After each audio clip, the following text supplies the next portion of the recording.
Yep, bro.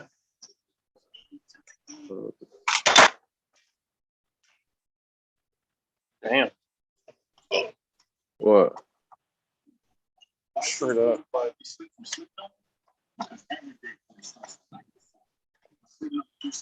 I'm basically on a mission to fuck up my phone. Your phone? Yeah. For some reason.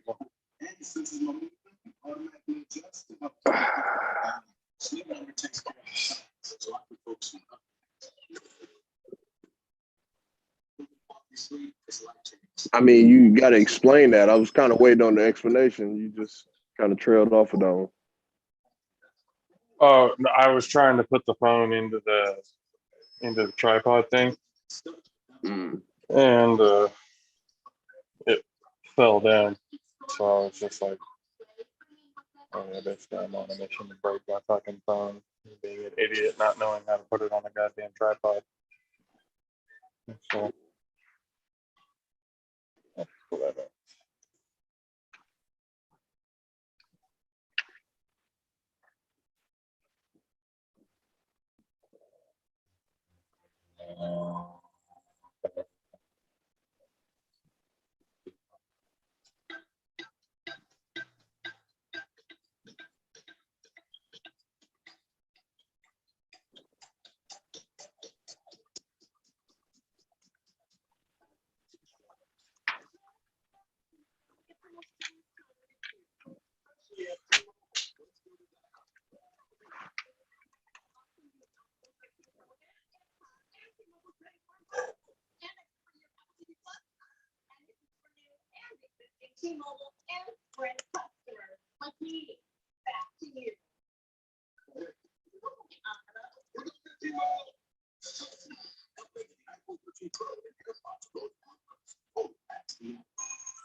You guys look thrilled to be here. So,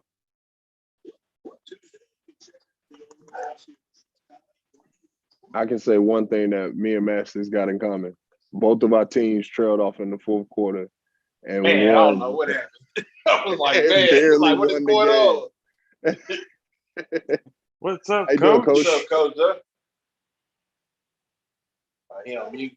What's happening, man? What's going on? Good to have you back on. Man, I'm just trying to. I just got out this rain, man. Y'all killing me, but it's good. I mess with you. Yeah, the rain's been kind of. Y'all, so I said, let me. My wife looking at me like, what? Zoom call. Oh, wow. I gotta take care of my man.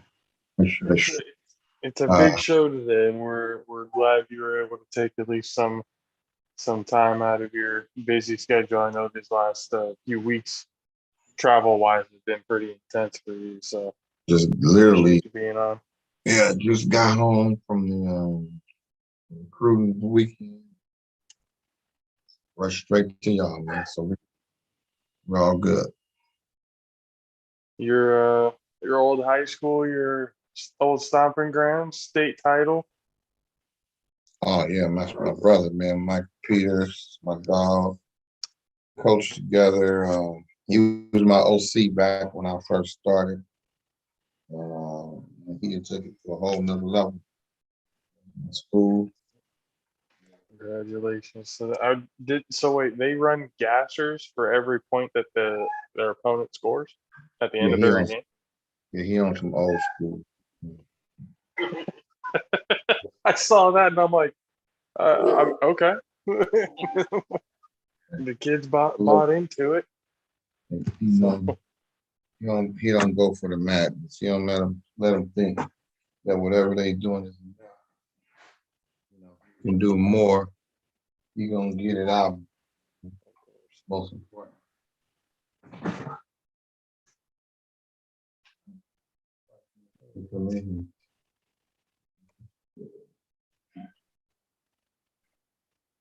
Not let me come in here. In her world. Okay.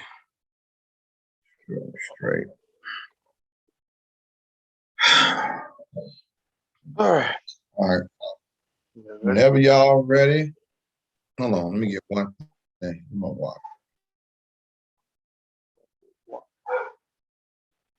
Oh, it's gonna be a good one.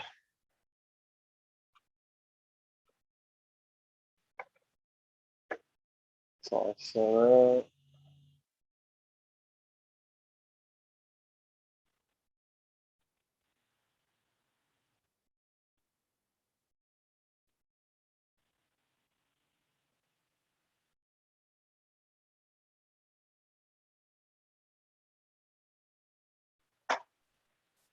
All right.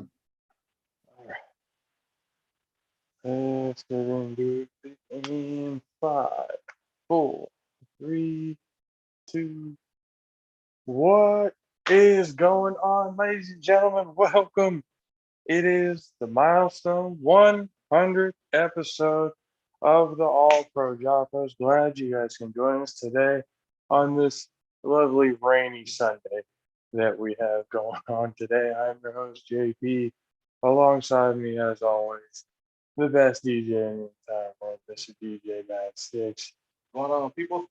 We got the 610 G's from the Southeast, Mr. Country K. Konnichiwa, people. I don't know if y'all can hear me. No, I can hear you. And making his triumphant return for the part 2 with Coach Zoe, King Ho himself, the 2021 National Coalition of Minority Football Coaches MVP advocate, the assistant head coach, recruiting coordinator, running backs coach for San Jose State University. Ladies and gentlemen of the JAFFO Army, and for the 100th episode joining us, thank you and welcome, Coach Zoe. What's going on, Coach? How's it going? I'm good. Appreciate y'all having me on and coming on here, coming off a big recruiting weekend, kind of wrapping things up. Got a chance to get back on here for part 2. So let's go. Let's get it going. Yeah, it's been a little while since the last time we talked, and a lot has happened. Obviously, it's on the 100th episode, and again, we appreciate you for joining us for this episode for us. For 100 now, 100 more. Hopefully, you join us a few more times, especially going throughout the season. We saw you over there on Thanksgiving. Me and Quante got down there to be able to see the senior game. Obviously, things didn't necessarily go the way things were planned. But after everything, how were the festivities? How was your Thanksgiving? How's your time with your family been? I mean, other than recruiting and stuff like that, how's your time off? You've been active. What's been going on in the life of Coach Zoe? Well, it was that day was kind of special because it was Seniors Day, and I had Tyler Nevers, which running back that I coached, recruited him there at San Jose State and as a true freshman, and then to watch him play his last game.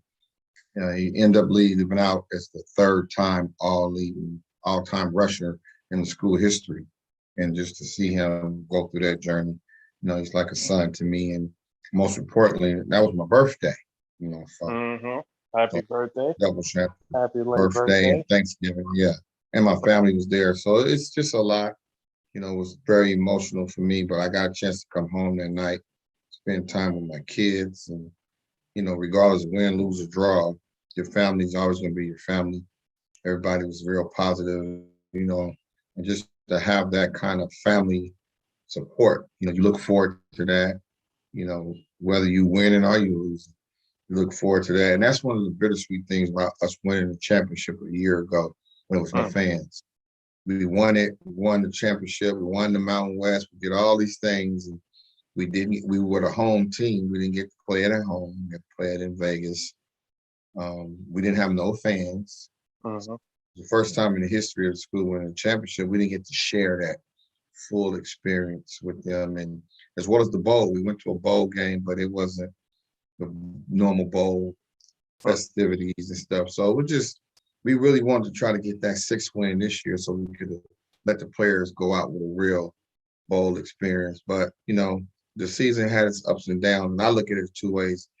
We were 2 field goals away from either being 75 or even the possibility of being in the championship, meaning missing a field goal against San Diego State, which we ended up going to double overtime and losing, and then a field goal getting kicked out on us against Nevada, the last play of the game, which we ended up losing. So them 2 games stood out to me because San Diego State, as we know, won the West, and Nevada is always competitive in the top 2 or 3 in the West. So those were the 2 games that I felt could have tilted our season the other way.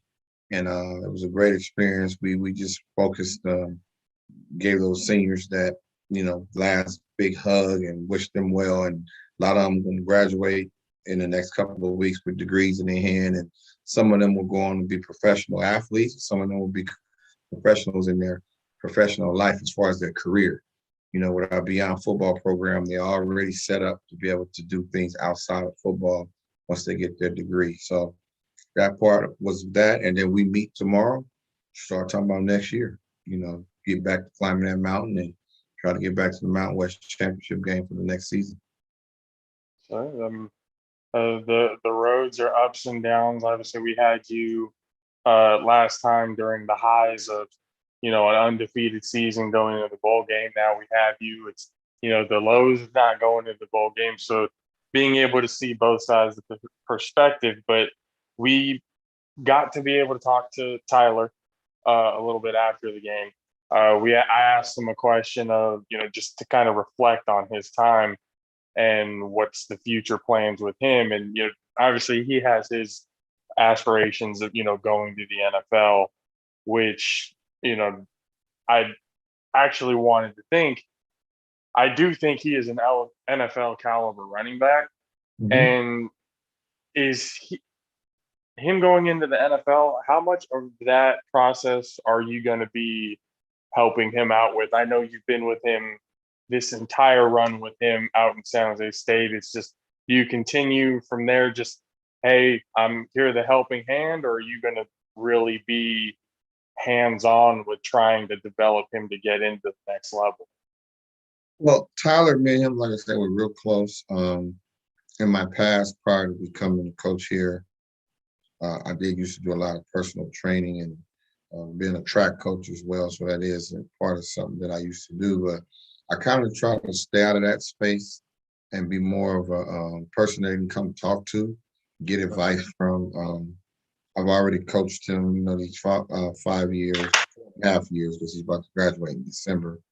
So just having that part, I think it's more important to me getting too involved in a process that really is his process, and having somebody for him to talk to and have to get advice from. I'm not one of them coaches that want to live through my players. I want them to do what's best for them. And the biggest thing for a coach that I've learned is you always want to let them know it's okay to come talk to you, even if they're not playing in the NFL or the NBA or Major League Baseball or whatever that sport is.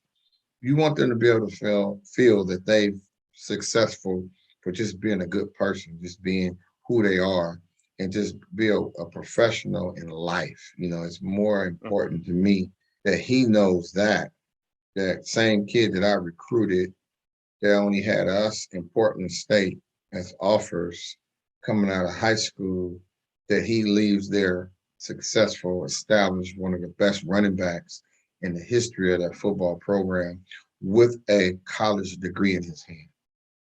That's the biggest thing that matters to me. Do I think he can play in the NFL? Yes. Do I think he's an NFL caliber type of running back? Yes.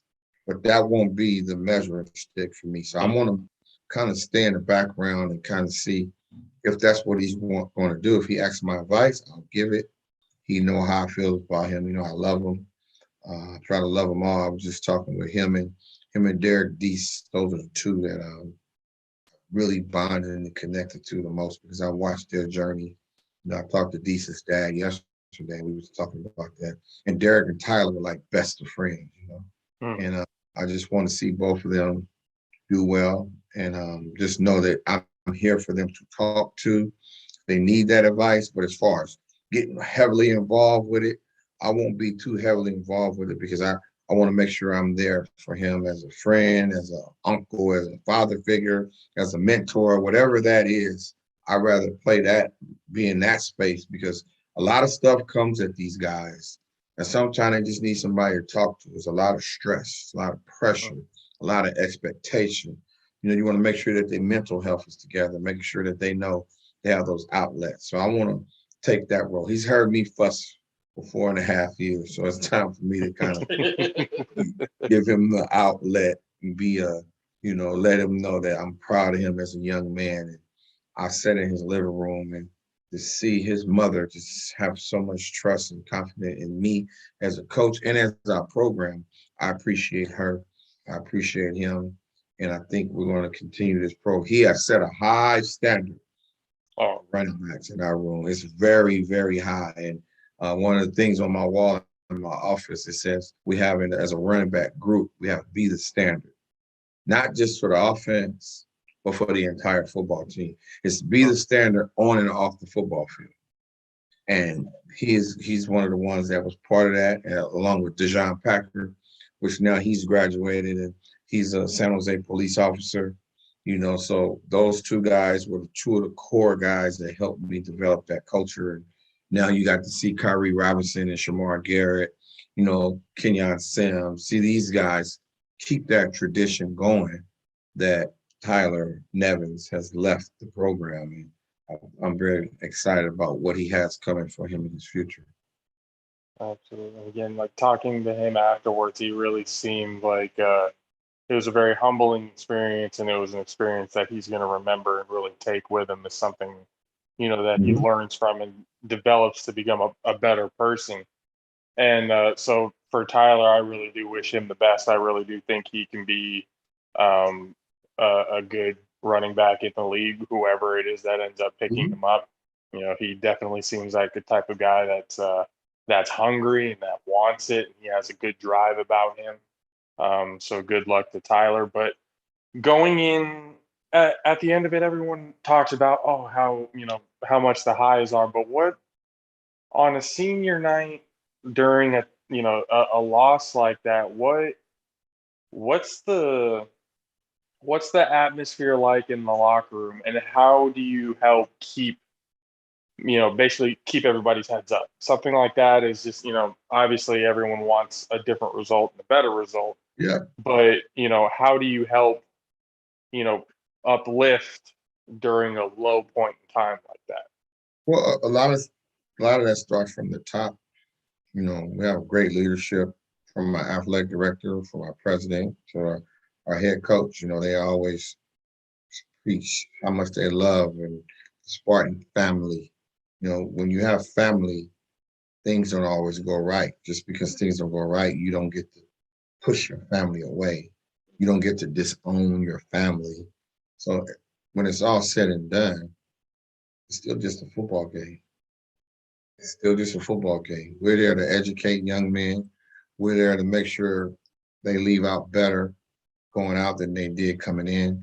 We're there to make sure they have a degree. We're there to make sure they're better fathers, better husbands, better mentors. Are they mentoring young men, going back and reaching back and helping somebody else?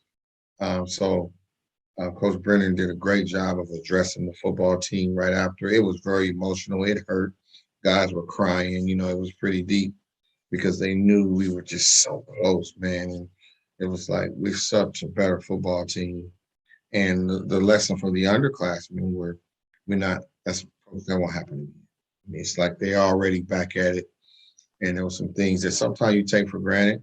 And if you could do it all over again, there's no way I don't see us not just winning that game, but winning several other games to give us the opportunity to compete. But I also think the lesson learned is when you win, that's why it's so hard to repeat on the NFL level, NBA level, any level. You're now, everybody wants you. That's why you got to give your hats off to Alabama. places like that where you're getting everybody's best shot every week. You're not sneaking up on nobody. People mad at you. We were told by several teams how they circled us on the calendar, how they wanted to beat us. And it's a challenge. We didn't play our best ball every week, but there were some positives in that. I remember 2 years ago when we went 5-7, then we missed the bowl game by one game, and it was something similar. We lost two games by 3 points and one game by 2 points. So that's the lesson learned. And then from that, we turned right back in with 7-0 and won the championship. So hopefully this situation repeats itself. History repeats itself, that we learn from how to be the hunted, how to have a chip on your shoulder, but have it where people coming from you, but you also working to a point where I don't care who y'all coming for. Y'all ain't got nothing coming. Nothing. We gonna outwork you. Iron sharpens iron. We work so hard every day going against each other. When we walk into a stadium, we know we can win. The fans were great this year. I want to thank them for their support. I mean, we had a great football atmosphere. One Spartan Nation was behind us, doing all that support. Our Jeff Kona, our AD, Rob Clark, our associate AD, they did a good job of making sure that the word is out, and then all the different sports supported us, the basketball team, the women's softball team, the men's baseball team, gymnastics, water polo, everybody, women's basketball, men's basketball, everybody supported us. The tennis team, both soccer teams. I mean, we have a real rare mixture of whether sports support each other because we're our campus. This main campus and then our South campus. South campus, that's just all the sports. So we kind of all support each other and get along with each other. And it's fun to go to a game and you see the student section where they all fired up. And then the baseball team stay fired up. They bring us that juice, that energy every week. So, and then there were a lot of youth football teams. You guys seen it, young players by the gate every week.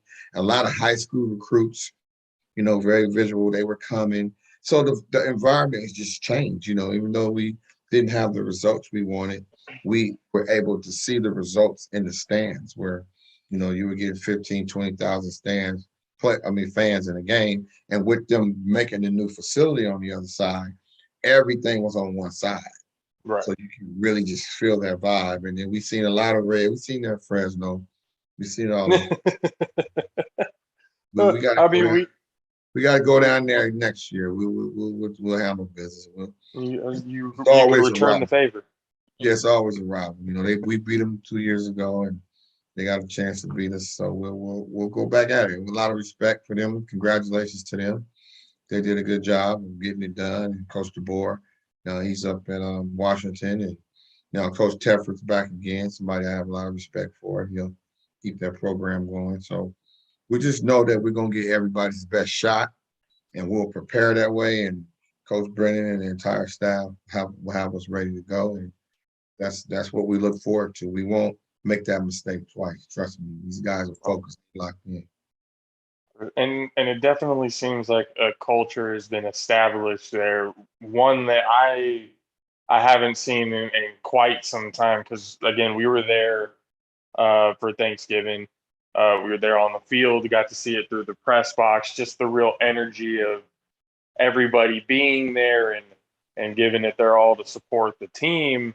It felt really refreshing to know that, okay, this program is really now knowing that just because this senior class is gone and they've accomplished so much in this time that they've been here, got a lot of guys get Jack Snyder, Tyler Starkle, all these guys who at Deese, everyone who went in and put their all into this program, that culture is going to stick around with you guys in the future. So it's definitely really cool to see that and to kind of just feel the atmosphere like, okay, San Jose State's really starting to catch fire.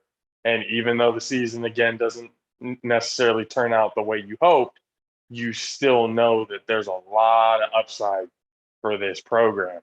So it's, you guys should be, season is whatever it is, but you guys I'm sure you guys are absolutely proud of what you guys have developed out there. Yes, I mean, we have a lot of them young men you just named that they still got one more All-Star game left for them.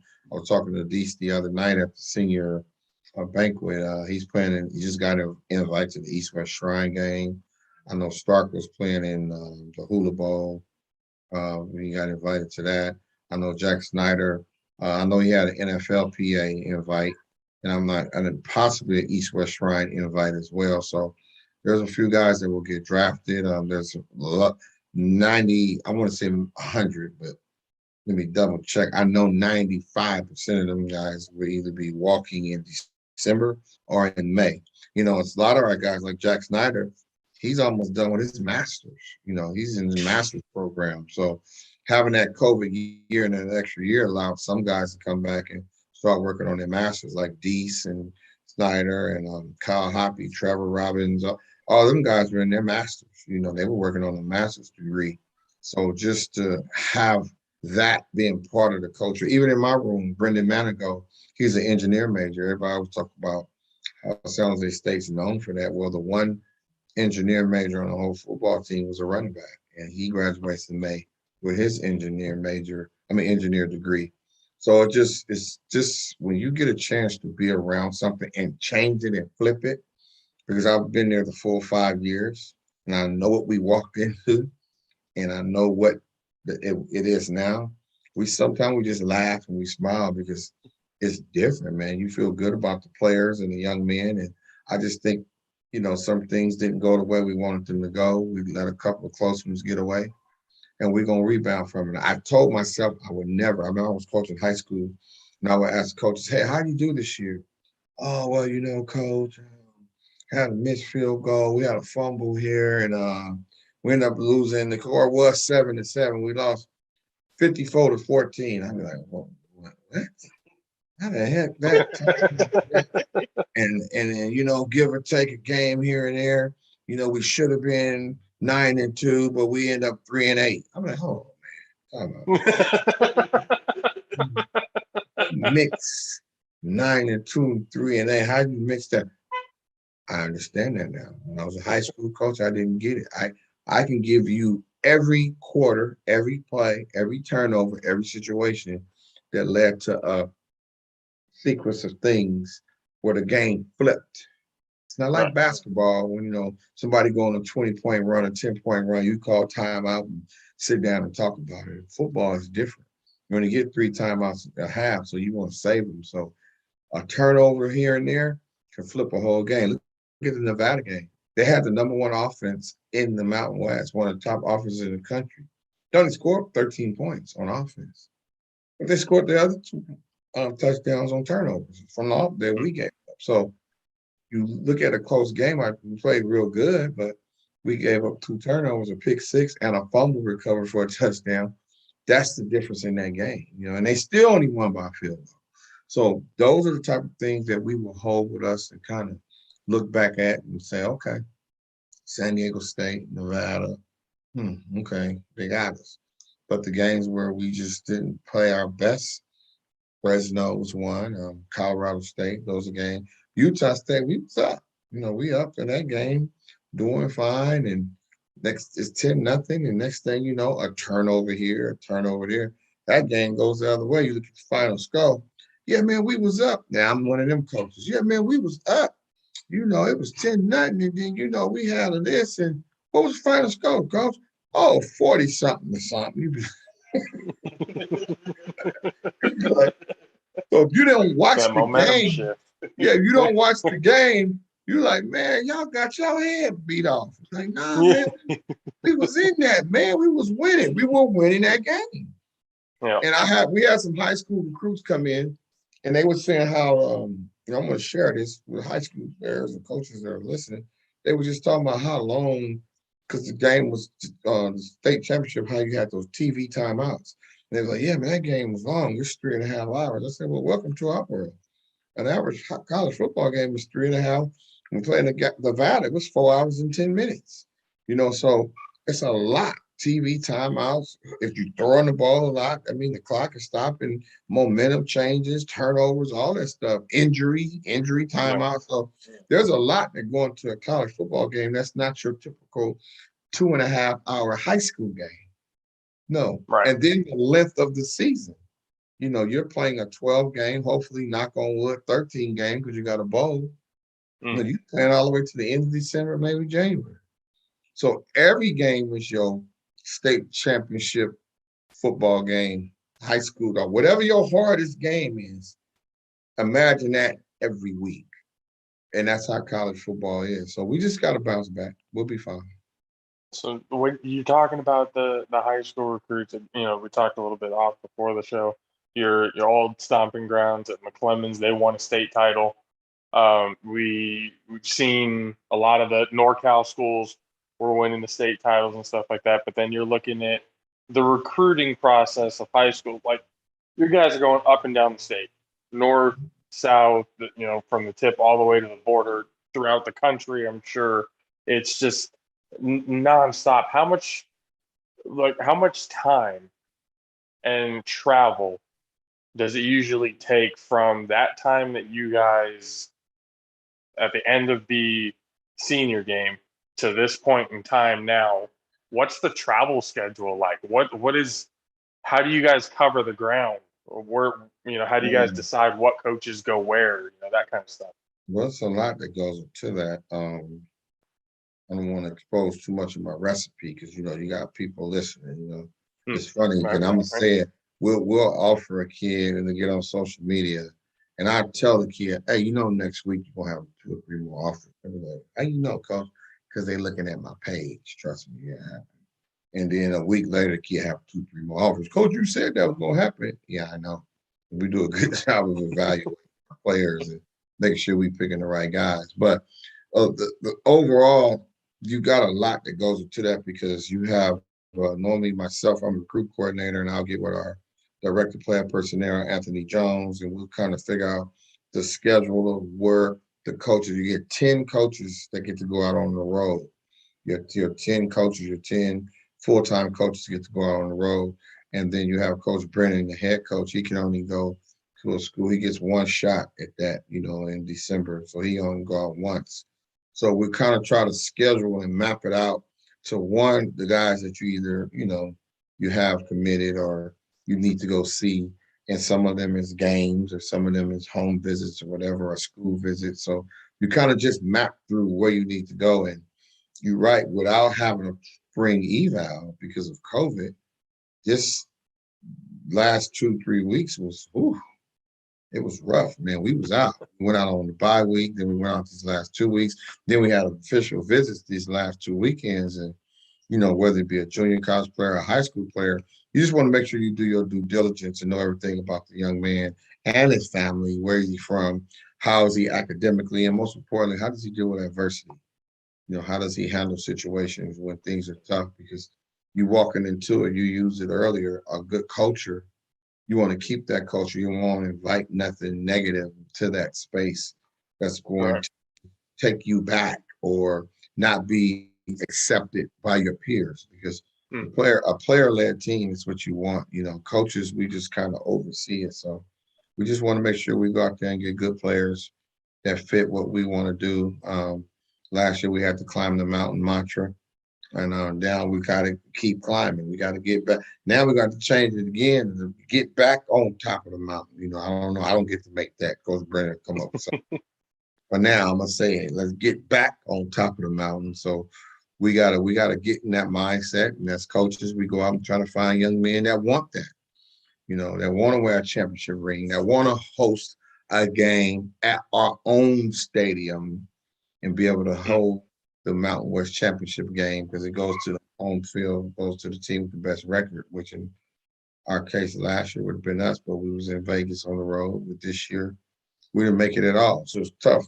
It's pretty extreme. So we want to get back to being able and to be able to manage the month of September, which you didn't have to play that last year because of COVID. We jumped straight into the conference. We're not undefeated, but you still gotta be able to play them games. You still gotta be able to play them tough teams And like this year, we played USC. We went toe to toe with them. We went to Western Michigan and, went to Hawaii. I mean, we had the craziest schedule you would ever think of, but we didn't complain. We just played the schedule. That's the hand we were dealt. So we played it. So then next year, I know we got to go to Auburn.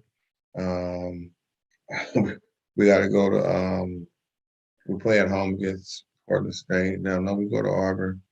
I can't think we go to, I think it's Akron. No, I got to look who our away game is. I know it's one of them ones where I'm like, man, we gotta get right back on the road. So it's something I can look it up while I'm talking, but we got to be able to play those games and be able to have it where our mindset is it doesn't matter if we're on the road, if we're at home, we just keep that chip on our shoulder and be able to give our best effort as a football team. Play with a lot of energy and let people see what this football program is really about. So and then one more thing. So the transfer portal. You guys just Mhm. got a quarterback that was just playing with Hawaii this last year. How does the transfer portal work? I know Starkel came through the transfer portal at one point.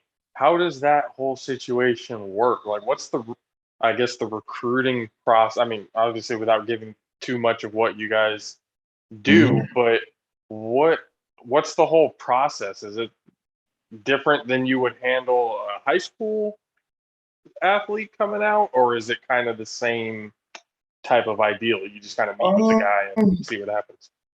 well, it's kind of similar because you got in that portal for sometimes for no reason. You're in that portal for a reason. Sometimes you're in that portal because you chose to be in there. Sometimes you're in that portal because you didn't have no choice because of what happened to you at your last stop. So it's really important you do your due diligence and make sure you know what you're bringing out that portal to your program. Our punter we got from Michigan this year was an all conference punter for us. And not only was he an all conference punter for us, he was an all conference young man. Mm. He's a grad transfer and he came in and the players loved him, and he loved being in California. So, and you mentioned Nick Starkey, he's had 2 years with us because of COVID. He came as a graduate transfer and he did some good things for us. And it's just you got to just know what you're getting when you go in that portal. It's not just all goods are good. It's all players in there, and I'm not saying they're bad. Trust me, I'm not trying to paint that picture. Mm. But each program might have a certain young man that fits their profile to what they're looking for. So you just have to do your research and know why they're in the portal, and most importantly, what are they looking for? Because you might not be what they're looking for. So and then vice versa. I might not want you to be in our program. So it goes both ways. So just the more research both sides do, the better. And just educating these young men that jump in this portal, and you need to be sure about something. Don't just put yourself out there because you're giving up over $100,000, $200,000 education, free education, because you mad at somebody or you feel you should be playing more, or whatever your reasons is. Just be conscious, be smart about it. But it's part of football now. It's not going away no time soon. So you just have to be smart about who you bring into your program and know as much as you can about their background off the field. Because Right. the film might look great, but why is he in this portal? So you need to do your research and make sure that these are quality young men that can bring something to the table to help you win games. So one last thing. I mean, again, thank you for giving us time to be able to talk to us. Again, after all this time, again, part two. It's always great information. Hearing from you and hearing what how you guys handle things and are doing things over there at San Jose State. It's really really noticeable. Mhm. Especially from the outside, kind of looking in. it's really noticeable the change that's going on, and you can really tell that this program is going to be something that's going to be a destination for a lot of kids, not just locally, but from outside of the state as well. So for before you, Kay, do you have something real quick? No, I don't have any questions at all, to be honest. Yes. I looked it up. We played Portland State, Auburn, Western Michigan again, but this time they come to us, and then we go to New Mexico State. So those are sort of 2 away games would be at Auburn and at New Mexico State, with Portland State and Western Michigan, which we had to travel out there. They're a good football program, and they beat us. So those would be the 4 preseason games next year. Okay. That's a hell of a travel schedule. All on Yeah, we like mileage. It shows toughness. No, It but shows toughness. players on top of our wonderful conference. Mountain West is one of the tougher conferences out there. The schedule kind of always is challenging, but it's always set for us to be able to play either similar teams like we are, or up, whether it be a Power 5 team or one FCS team like in the Big Sky. Somebody West Coast ties, and they come to us and give those players, and they always can give you your best shot. And Big Sky King teams are coming in there because remember, that's like homecoming for them dudes. A lot of the players, in my case, because I coached in the Bay Area for so long, and they, "What's up, Coach Zoe?" Like, "Oh, okay."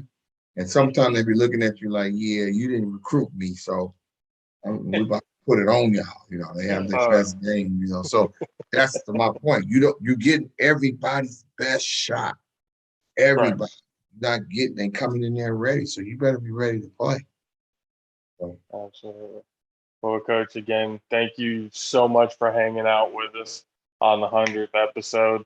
We're definitely going to be getting down there next season to be seeing more of the games. yeah, come to spring ball, man. Come on to the spring. Spring ball, whatever it is. Access type of thing, man. I need to come on and see what it is. A little bit more. It's not as strenuous in the spring. You can get that set up where y'all can. Hey, I seen y'all filming, have the mics and behind the scene. Y'all come to spring ball, man, and enjoy that process. Probably be some good food and all that out there. Come to the spring game. Gotta do it. If you're gonna give it to them, give it to them. Don't mic me. Don't try to mic me up and think I ain't doing it. We'll need to mic you up. I'm sure we'll have to do that. Yeah, I'll give you an interview, a pre and post game interview or something. But there we go. I'm trying to. Yeah, can you wear this? No. No, get it. Completely understand. No, you guys, man. We appreciate y'all. Y'all doing a good job. Anytime you need me, I'm here for you. I always make time in my schedule to come check in and just appreciate what you guys are doing with this platform, and just continue to do it. And it's anytime you need, my number. You know how to get me. Got you. Appreciate you, Coach. Ladies and gentlemen, please appreciate and give a warm welcome and thank you for the great Coach Zoe. We'll talk to you again soon, Coach. Appreciate you. All right, Spartan up. All right. Yes, sir. Oh, man. Always great talking with Coach Zoe. And now the hits just keep on coming, because now we got to bring in the lady who has helped us these last few weeks accomplish a lot of things that we've been doing these last few weeks. And we'd like to welcome back to the show the CEO of Gunner Sports, Miss Leslie Jackson. Hello, Leslie. Welcome back to the show. Good evening. Thank you. Thank you for having me back. I missed you guys. Absolutely. We have we're having as many friends of the show as we possibly can. We just had Coach Zoe on here talking a little bit of the whole experience of senior night and the guys of on the team, everything that's been going on. So it's been a good experience. It's the 100th episode. A lot of things have gone on. State football championships have been happening. The All-Star game is coming up fast. Was in a little over a month now. Yeah, That's gonna be January coming up. 15th. Don't Ooh, remind me, I'm nervous. You know, there's so many moving pieces you're that nervous. happen with that. We got to go over there. We got to announce and make ourselves look, present. This is something that not a lot of people have seen us do. So, I mean, nervousness wise, we got to like trying to get ready for it now. Yes, But so, I what's the work appreciate schedule that been too. like? What's the work schedule been like? High school games, state championship, everywhere. What? How do you keep up with it? You know, it's so funny. I am actually trying to catch up right now on the games that I missed. So, you know, sign me up next year for the CIF schedule coordinating meeting because I ended up having to choose between Sacred Heart and McClymonds last night. And of course, you know, I wanted to support both. So, of course, I want to support Barry and his team and a team of coaches, his athletes, now champions. He's nominated a few athletes for this year's game, so I wanted to be there. And at the same time, I wanted to support Coach Peters. So Coach Barry and his team, Sacred Heart, you know, that was their very first championship win. But then there was also another milestone happening at the same time with Coach Peters and, you know, having 5 championship wins. And obviously it was just a very emotional night too. You know, his mom's not doing well. So I wanted to be there to support him and the team. You know, it's just another level of hunger at McClymonds. It really is. You know, just to kind of give you an idea of the atmosphere there. And I tweeted this earlier, you know, it's like, the athletes they're not huge in comparison. They're not huge, you know, but they're just always talented year after year. You know, they're solid athletes, you know, at every position and just another level of hunger. And when I watch them, when I go to practices or when I watch them in a game and, you know, I just notice the difference in, you know, that championship level of high school football. And it's like some secret recipe that Coach Peters and his staff have over there. It really is. I'd love to know what it is so that I could like write a book about it. But you know, after the game, he actually makes the athletes do gassers. So they have to do the amount of gassers based on the amount of points that were scored by the other team. I talked to Coach Zell a little bit about that. I'm like, what's going? He was like, oh yeah, that's old school. He was like, that's a little something that's I from wonder, back in the was day. he doing that when he was at McClymonds? That's a great question. I don't think he was doing that at McClymonds. I don't think so. But I mean, nonetheless, he was proud of the program, and to see Sacred Heart Cathedral their first win. I mean, we're supposed to be talking with Coach Hill a little bit later on in the show, so that'll be exciting to kind of talk about that experience with him because you know state high school football championship games it's a different level of football. Obviously, it's a different feeling, and it's something that as a player you be able to take with you, you know, for the rest of your life, you know, hanging out with your friends and just accomplishing this type of goal. But being on being that it is a high school game, what's the atmosphere like? What's the whole? I mean, I went to a program we didn't have the uh, you know ability to get to that type of level, but I've seen and heard stories of the type of atmosphere that's there. Kay coming from Florida, he went to Lakeland, so I'm sure that's a whole different experience out there in Lakeland. But what's the experience like over there with state championship football for here in California? So you're talking about which team? Just Any of them, overall? like just overall, like what you've seen throughout these playoffs, throughout like the storylines that have gone on. What are some of the more like interesting things that have happened? Again, Sacred Heart Cathedral getting their first state title. That's a story right there. McClymonds getting their state title. That's another story. Just there's Five. stories left and Five. right. 5. He's the only public school in the state that has 5. That's huge to me. And because, as I was referencing earlier, because they're not necessarily huge, they're not, they're not a De La Salle, but there's a different level of hunger there in that atmosphere. And, and even on the Balboa side, the Balboa team, let me just tell you, I went to 2 games yesterday. I went to Balboa in the city, and then I went to McClymonds later that evening in Oakland. And both teams, kickoff return all the way to the house, first play of the game.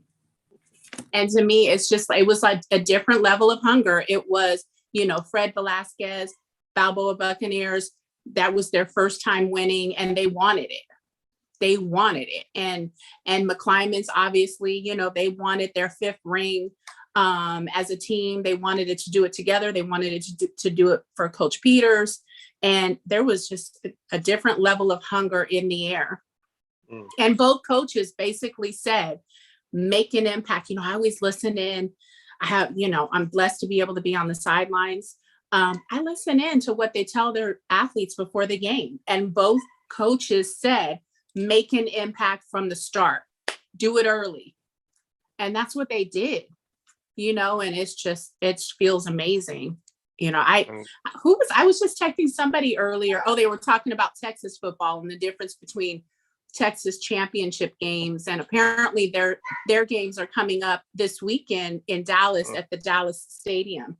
And, I was saying that if I was there, I would want to be on the sideline, because I like to feel like I'm almost about to get hit and maybe get a concussion. I don't know. It's like there's something about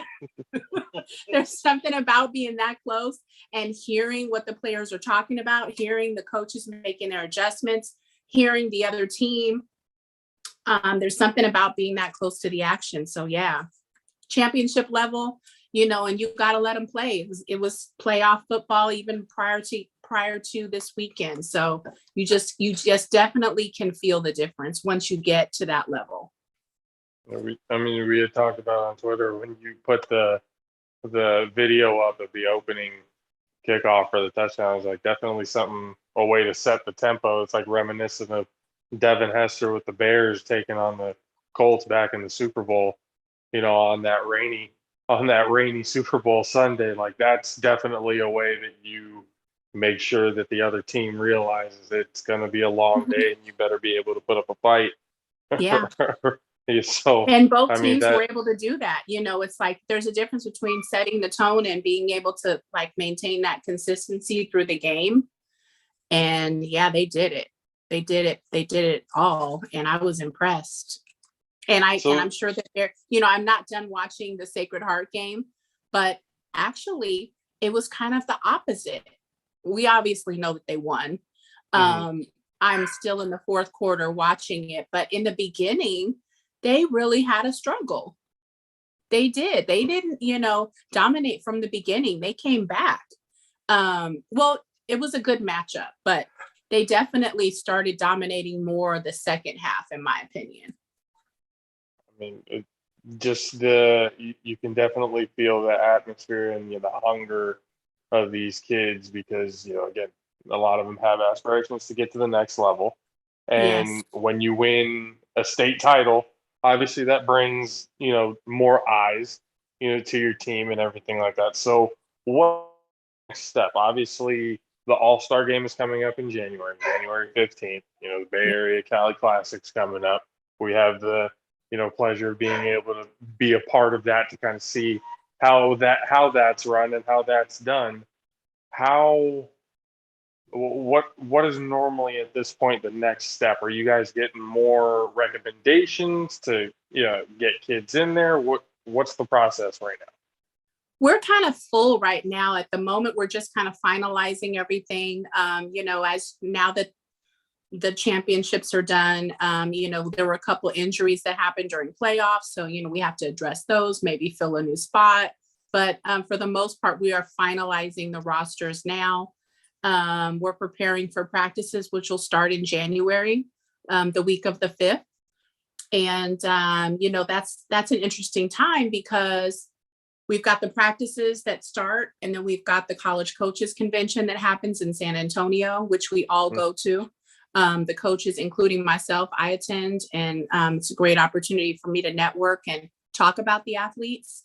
So then we all fly back for our second week of practice in preparation for the game. So, and right now, finalizing small details. Still would love to pick up someone to sponsor the pregame meal. So I'm working on that. So I'm looking for a small, actually it doesn't have to be a restaurant or like a food caterer to provide that for our boys prior to the game. We always like to break bread together and kind of have that pregame meal. And, just a few small details. So we need some wrist coaches for some of the athletes so that they can see the plays. We just have a list of kind of some punchline items that need to be taken care of. But it's definitely an exciting time because coaches are already reaching out. We just had the open period. Actually, the dead period starts tomorrow. So, coaches have been reaching out the past couple of days asking for athletes' transcripts, and they've been looking at Huddle. So it's an exciting time. I'm looking forward to as many of our student athletes getting onto the next level as possible, whether it be full ride or partial. Let's help them all get out. Absolutely. Do you guys have the coaching staff and everything already set up of who you guys are going to have, or is there anyone that you guys have that you can name? No, we actually, our head coaches are, I might as well just share this. I've got the graphic coming out shortly. The head coach for the Bay Area team is Coach Keith Miner. He's been around for many years here in the Bay Area. He's currently the head coach of Encinal. Prior to that, he was the head coach over at St. Mary's in Berkeley. So, and he actually, when my son was at Bishop O'Dowd, we played against him. So I've known him for many years. Kappa Alpha Psi brother.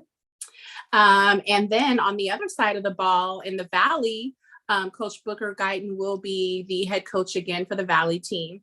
He's also the head coach over at Edison and Stockton. So both coaches bring a wealth of knowledge with them, themselves, and also they're bringing a great staff along with them. So I'm super excited. I remember playing Edison in high school. There was some doozies, boy.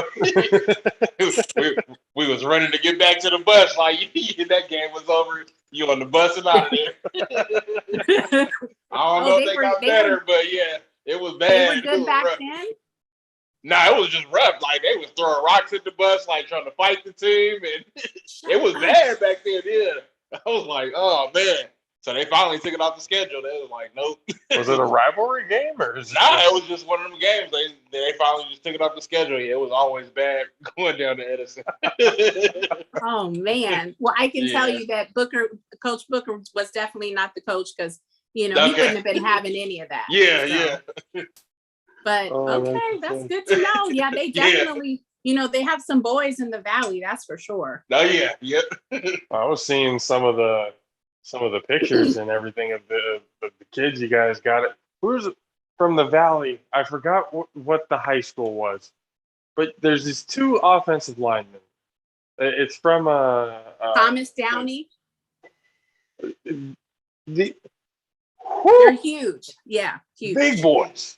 I think you're talking about Thomas Downey. We've got a couple nominations from Thomas Downey that are pretty good size and ball players too. So, think about this. So you see the nominations as they're coming in for both sides. You're looking at the Bay Area nominations and you're looking at the Valley nominations. Now you have to kind of adjust what your plan is based on, well, look who they got. It's like, it's exciting, but yeah, you've got to make adjustments because both of those athletes are ballers on the line. All of them. I'm sure every single one of them that I've seen pop up there. You try to find as many of them on Huddle, to kind of at least look at the kids. I mean, I would like to at least have a little idea, or we would at least have a little idea of who it is that we're going to be seeing so that we can, based on what it is that we say, or like if we get the chance to talk to them afterwards, just to get get to know the kid. And a lot of these kids just, again, it surprises me, but then again, it doesn't surprise me because kids who are really talented fly under the radar all the time. Yeah. It's just unfortunate, and that's just how it happens. So again, it's another good thing that this game is out there to be able to showcase these kids' talents, because a lot of who you guys have on the rosters, it looks like it's going to be an extremely exciting game, between both of them. And Valley won it last time, right? Yes, the Valley won it last time. So this is the rematch, and it's going to be exciting. Yeah. I mean, And those are the that's diamonds in the rough, when you really think about it, the ones that fly under the radar. These are the diamonds in the rough. Yes, you were talking about Case Rudolph, D lineman or O lineman from Thomas Downey, good size lineman. His film is extraordinary. I was very impressed. And also there's one other lineman, one of his teammates as well, Diego Hernandez.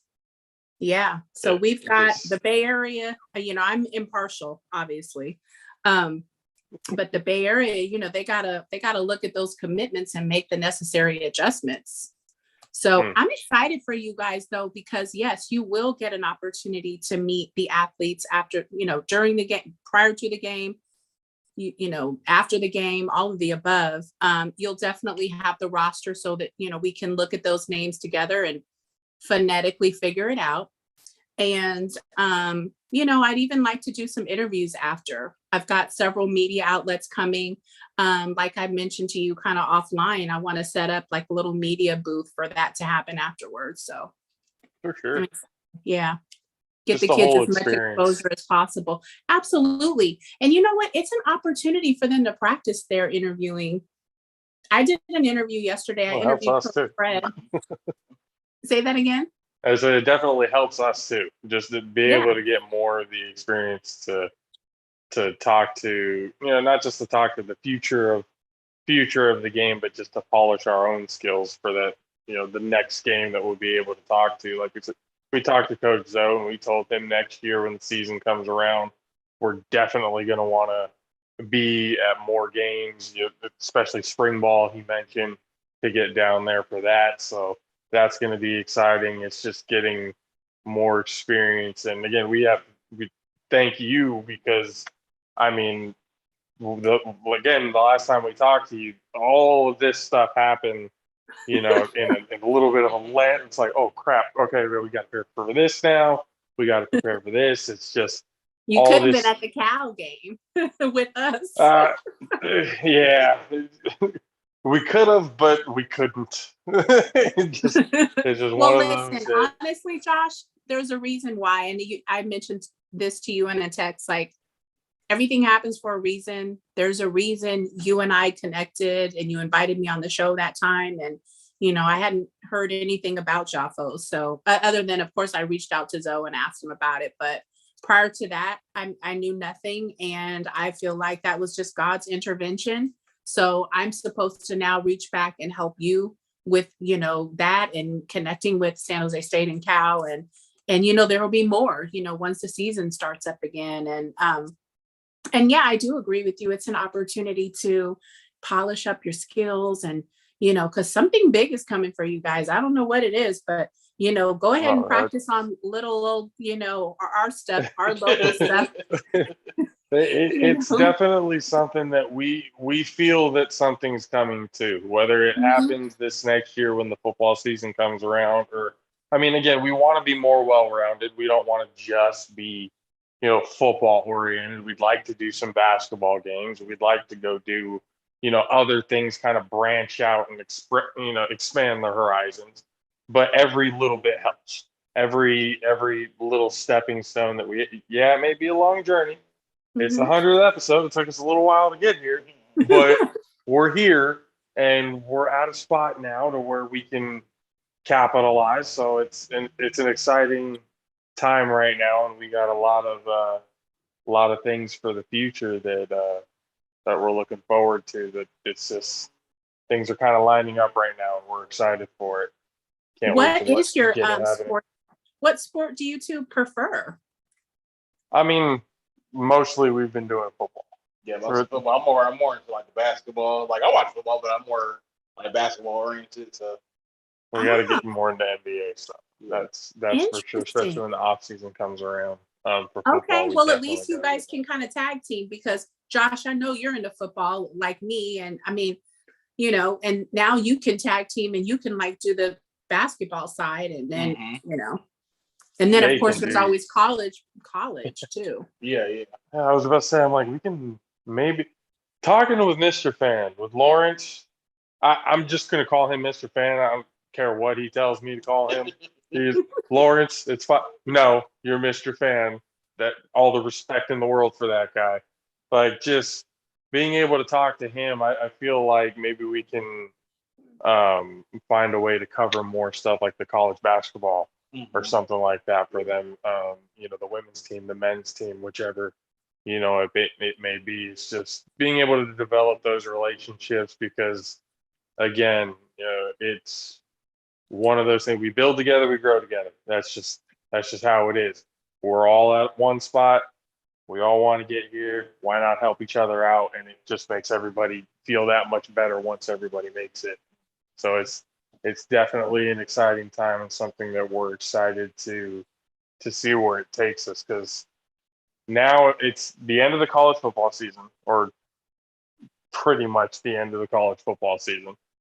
The NFL season's coming to wrap pretty soon. Mm-hmm. And after February, we've got to figure out how to grow. We 7-on-7. Whether it's the 7-on-7, but what I mean is like we have to figure out how to. We don't want to just plateau at football.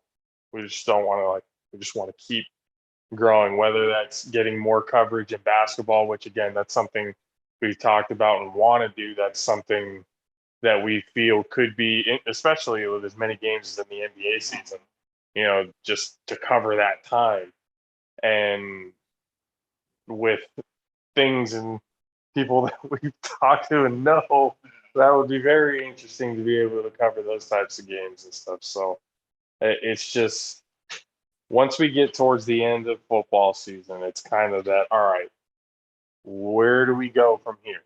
Do we want to just kind of slow it down, or do we keep up the pace and find something else to be able to talk about? But it's always great to have guests on the show to be able to talk to and get their points of view and everything else like that, because that fills up time and definitely helps us. You know, sometimes it's a little exhausting have to write out and figure out an entire show of what it is that we're going to talk about. So being able to talk to people on a regular basis definitely helps that time. I'm not saying we're being lazy, but sometimes we're being lazy. but we're glad to grow. We want to grow. We want to learn as much as possible. And, you know, again, the short time from the last time we talked to you to this point now, we've grown a lot, we've seen a lot, and the minds are turning. It's already starting to look into what it is that we're going to be looking into and covering next, because it's a matter of time at this point. It's going to be I fun. like to spend my off time learning also. I'm like always trying to take a class though. Like I'm always trying to so for example, I build all of my websites myself. I would love to learn WordPress. I would love to learn WordPress. It kind of takes your websites to the next level. So I'm looking forward to taking a class on that, maybe even a coding class, because I'd like to build an app. So I try to spend my off time, you know, picking up a virtual class or you know, I'm always looking at YouTube studies too as well, but that's a good way.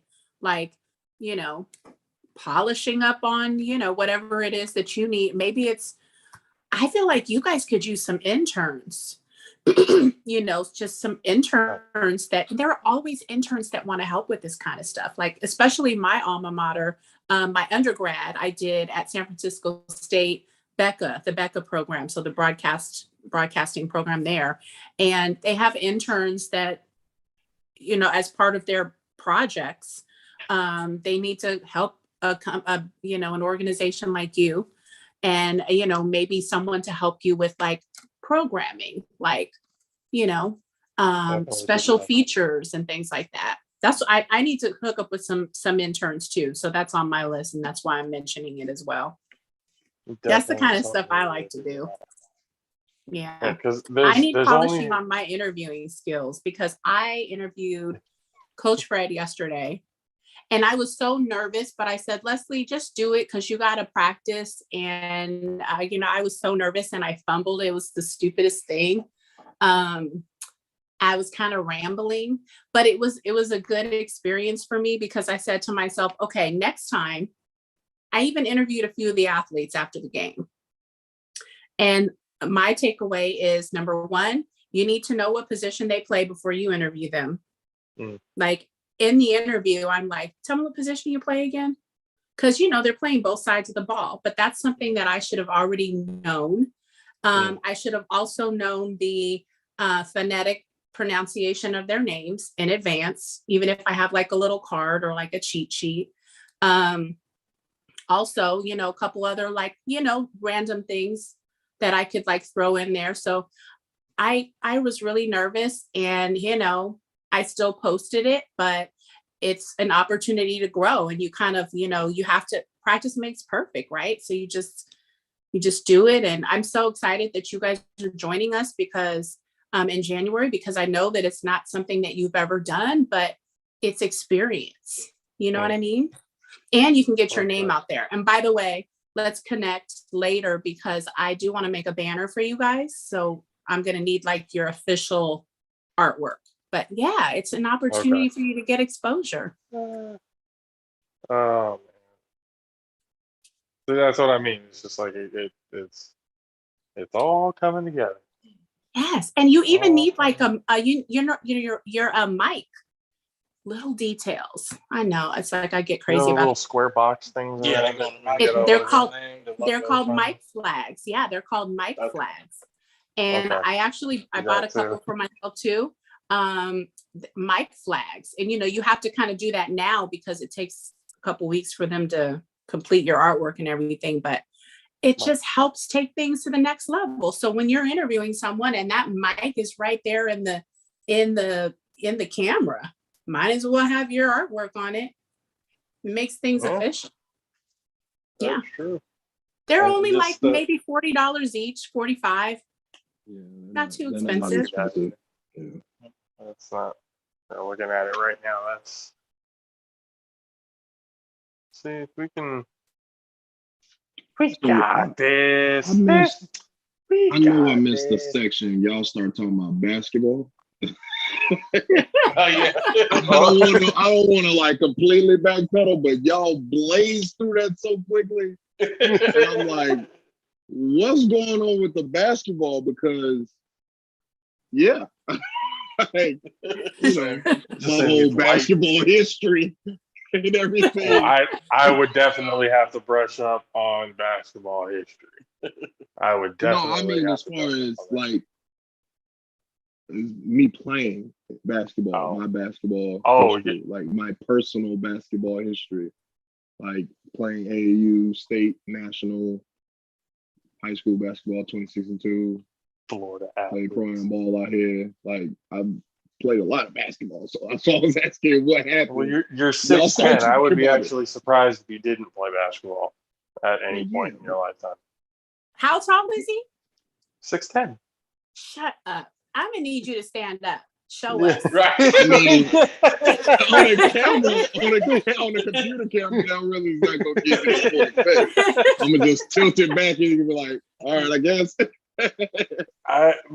The first time I had seen him, after college, I had seen him before I was giving him one of the hard drives, so editing the videos, all that kind of stuff. And I had saw him, and I forgot how big he was. Like I understood 6'10", but you don't really know 6'10" until you see it, how tall it really is. So it's like holy shit! Like this dude. Like, wow, he's every bit as 6'10" as he says he is. Yeah. He's just a big human being, but he's a teddy bear. He's a big lovable guy.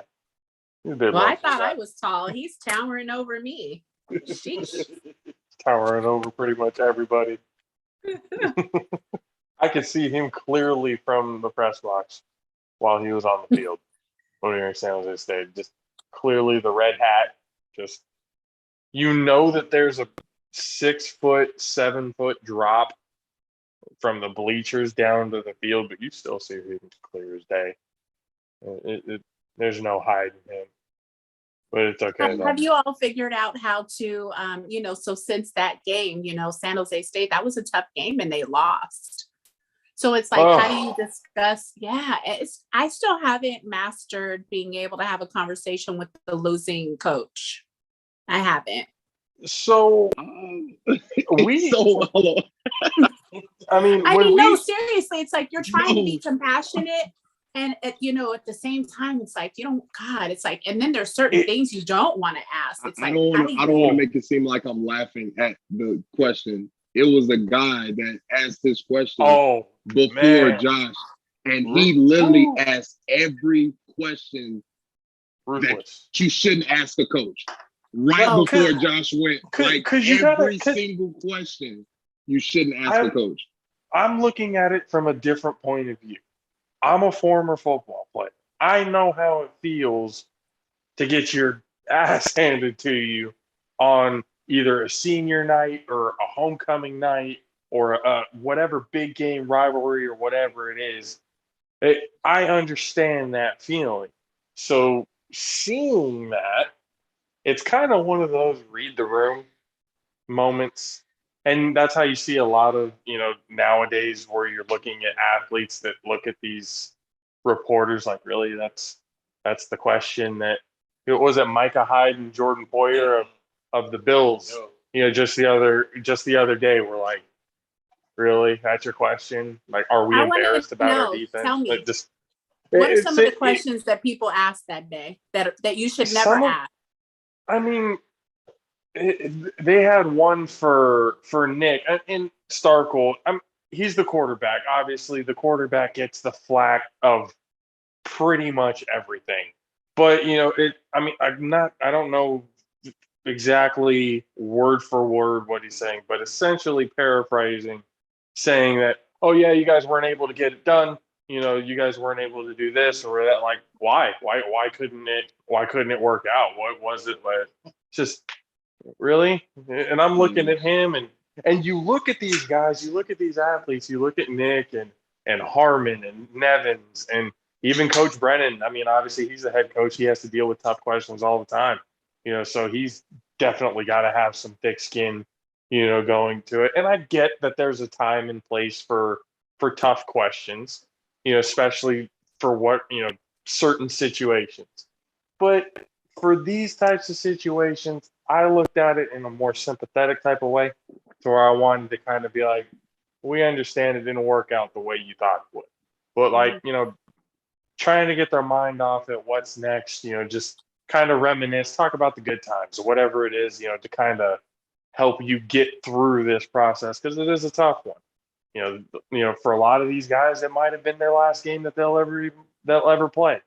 Nick said on the podium after I had asked him, what's next? He said to read a book, become an adult. I don't know what's next for me. He doesn't know. Obviously, he would love to be in the NFL, but he doesn't know if he's going to be in the NFL. So he's just trying to prepare for the next stage of his life. So you see this in these athletes that are coming with the realization of, this might be my last game, that I ever play. So, the kind of hearing the questions, and that's another thing that I took away from that whole experience, going, we're not always going to hear questions that make a whole lot of sense.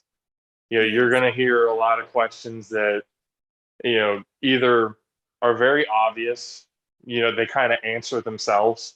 So you just there are a lot of questions that, are pointed to be negative to get a soundbite. Like they just want to get a certain reaction because it gets likes and views types of thing. So that was one thing that I kind of took away from that, going, I don't really want to be that, type of, interviewer, towards just the obvious dumb soundbite questions that just try to get a rise out of an athlete. I hated that. So why would I want to do that to them? So it's a different approach that we want to take, for sure. But we do want to be able to, you got to be able to ask the tough questions when they need to be asked. But again, there's a time and place for it. You got to read the room. There's certain questions that all right, you're gonna get some negative feedback from it. Now, whether you give a damn about what type of feedback you're getting from it is a different question. But for us, it was an experience, and like I said, and Kay can see me, the look on my face, looking at the guy in front of me, like, did you really just ask that question? And again, you can tell on the player's face, they just look like, I have to answer this. Like, really? You saw what happened. Why do we need to go into further detail on why it didn't work? Okay, they were just better on that play. What else do you want me to say? It's kind of like some of the questions they're designed, they kind of want you to throw your teammates under the bus, or like those little sneaky, it's slimy. It really is. And being able to kind of see that, like, in the room and seeing it, I was definitely kind of taken back a little bit, going, okay, now I know what I don't want to be, especially if I want to have a positive relationship. Obviously, constructive criticism is one thing. Being a douche about it is completely different. So, it's different as getting sound bites and then getting a genuine reaction or a genuine answer out of a player. There's ways of doing that. And trying to get a rise out of them negatively is not the way of doing it. No, it's not. I say just pretend like you're interviewing Marshawn Lynch. It's like, he doesn't want to talk to you. Trust me. Oh, I really wish that happened for me. My gosh, it'd be number last for me. I mean, let's be honest. If I was one of those reporters and Marshawn Lynch said, "I'm not answering," why would I waste my breath asking him any sort of question, knowing that the answer is going to be, "I'm just here so I don't get fined"? What is that going to do for me? I feel like there were a couple of interviews where he was, kind of giving people an opportunity to ask him something, but don't make it something stupid. It's like, yeah, exactly. Ask a relevant question. Yes. So maybe that'll be the one time. Intelligence. Yeah, maybe you can get him to talk that one time based on your relevant question. Hey, if we could ever talk to Marshawn Lynch, I would want to know a lot of the community work that he does. Yeah, especially out there in loves Oakland, talking like about that kind of stuff. Mm-hmm. Like that would be awesome to be able to kind of sit back and talk with. I mean, any of these athletes really, would be incredible to talk to, just to kind of get, and what we've said before, we like getting the stories, and we like getting the genuine feel of who it is we're talking to. Not just the robotic, okay, I'm going to answer this way, and let's move on to the next one. Okay, I'm going to answer this way, and we're going to move on. We just want everyone to have a good time. We want everyone to be actually excited and be able to, speak their mind, be able to be them, because that's hard to be nowadays. It's hard to be yourself. In certain aspects of life, it's hard to be yourself. So it's just to be able to give everyone that platform, even the young athletes, you can be yourself, but just know what you say and do will also have consequences. Yeah. We understand that. The people that we talk to understand that. And, that's why we pride ourselves at trying to be one of those shows that's just real. That's just, you be who you are. We're going to be who we are. We may have clashes with guests at some point later down the road. It's not always going to be, happy-go-lucky interviews all the time. We've already had situations early on in the show. We've had certain promises that weren't held up, and that kind of stuff. So we've dealt with things already. in the 100 episodes that we've been here. So, and that's not going to be the last. So we Yeah. completely understand that. So it's just, but we need to have every. Kay knows exactly who I'm talking about too. I just don't want to name drop them because, again, there's no point in doing it. That's okay. I'll just go watch all the other 99 I know, right? episodes and I'll just figure it out She's like, I'm gonna figure on it my out. Well, you'll find out real quick who it was. Don't get me to go in the archives because I have nothing but time. It'll definitely come up at some point because there were a few Well, I mean, episodes after that. You did have one misunderstanding where a Hall of Famer checked you about your fandom. Well, I mean, Marshall Falk coming at me was, again, it didn't matter to me how much roasting was going to happen. I knew I was going to get burnt, but hey, I enjoyed every bit of it. It was fun for me. He got on me because I used to be a Rams fan when I was a kid because where I came from, my high school were the Rams. So I just kind of put two and two. And then Marshall Falk was one of my favorite players ever growing up. Well, after Marshall retired, I started learning more of the history of the 49ers and Ronnie Lott. Meeting him, was a life-changing experience for me.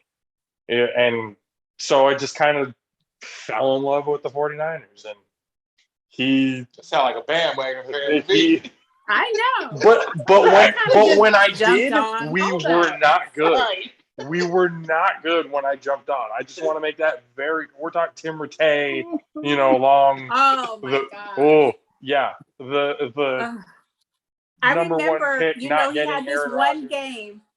Tim Rattay, speaking of Tim Rattay, he had like one or two games. He had one or two games that were really good back to back.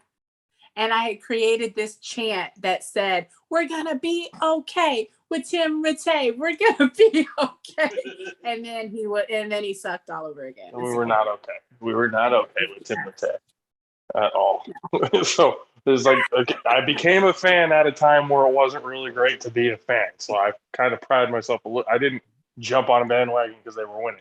I was there when they sucked. I've had to deal with the whole time that they've sucked, to be completely honest. I didn't get to witness the glory days like my They dad. still. That's what I'm trying to tell you. I still have to deal now with we didn't get to finish our conversation. Now we got more time to get on the Niners. Because I'm going to be honest with you. I wanted to tweet that someone needed to lose their job because why don't we have Brady right now? Like, you mean to tell me we could have had Brady? I was telling him ever since that conversation that we had with you, anything that Jimmy does wrong, I see a tweet from you going, "We could have had Brady. We could have. What the hell is this? We could have." Like, really? And Really? it makes me crack up every single time. Who was part of that decision-making process? Like, what happened? The GM and the head coach. Oh, it's just sad. We do really still suck right now. But it's only temporary because we're building. Look. See, my mom used to say that when the Titans were bad every year. The hospital ward for all injuries. Right. We need to have ER surgeons. Right. Jesus. Just the amount of people that are getting hurt on this team, it just. I mean, I'm telling. We have a chance to make it. Sure, we don't have as but how many far as the Ravens, though. One of my Twitter followers, he's a news media guy. He was like, "You guys don't have more on the IR report right now than my team." So I had to Google it because I was like, "Oh, I wonder what he's talking about." I thought he was talking about. I want to say I looked at like the New York Giants and they had like 17. He was talking about the Ravens. They have 23.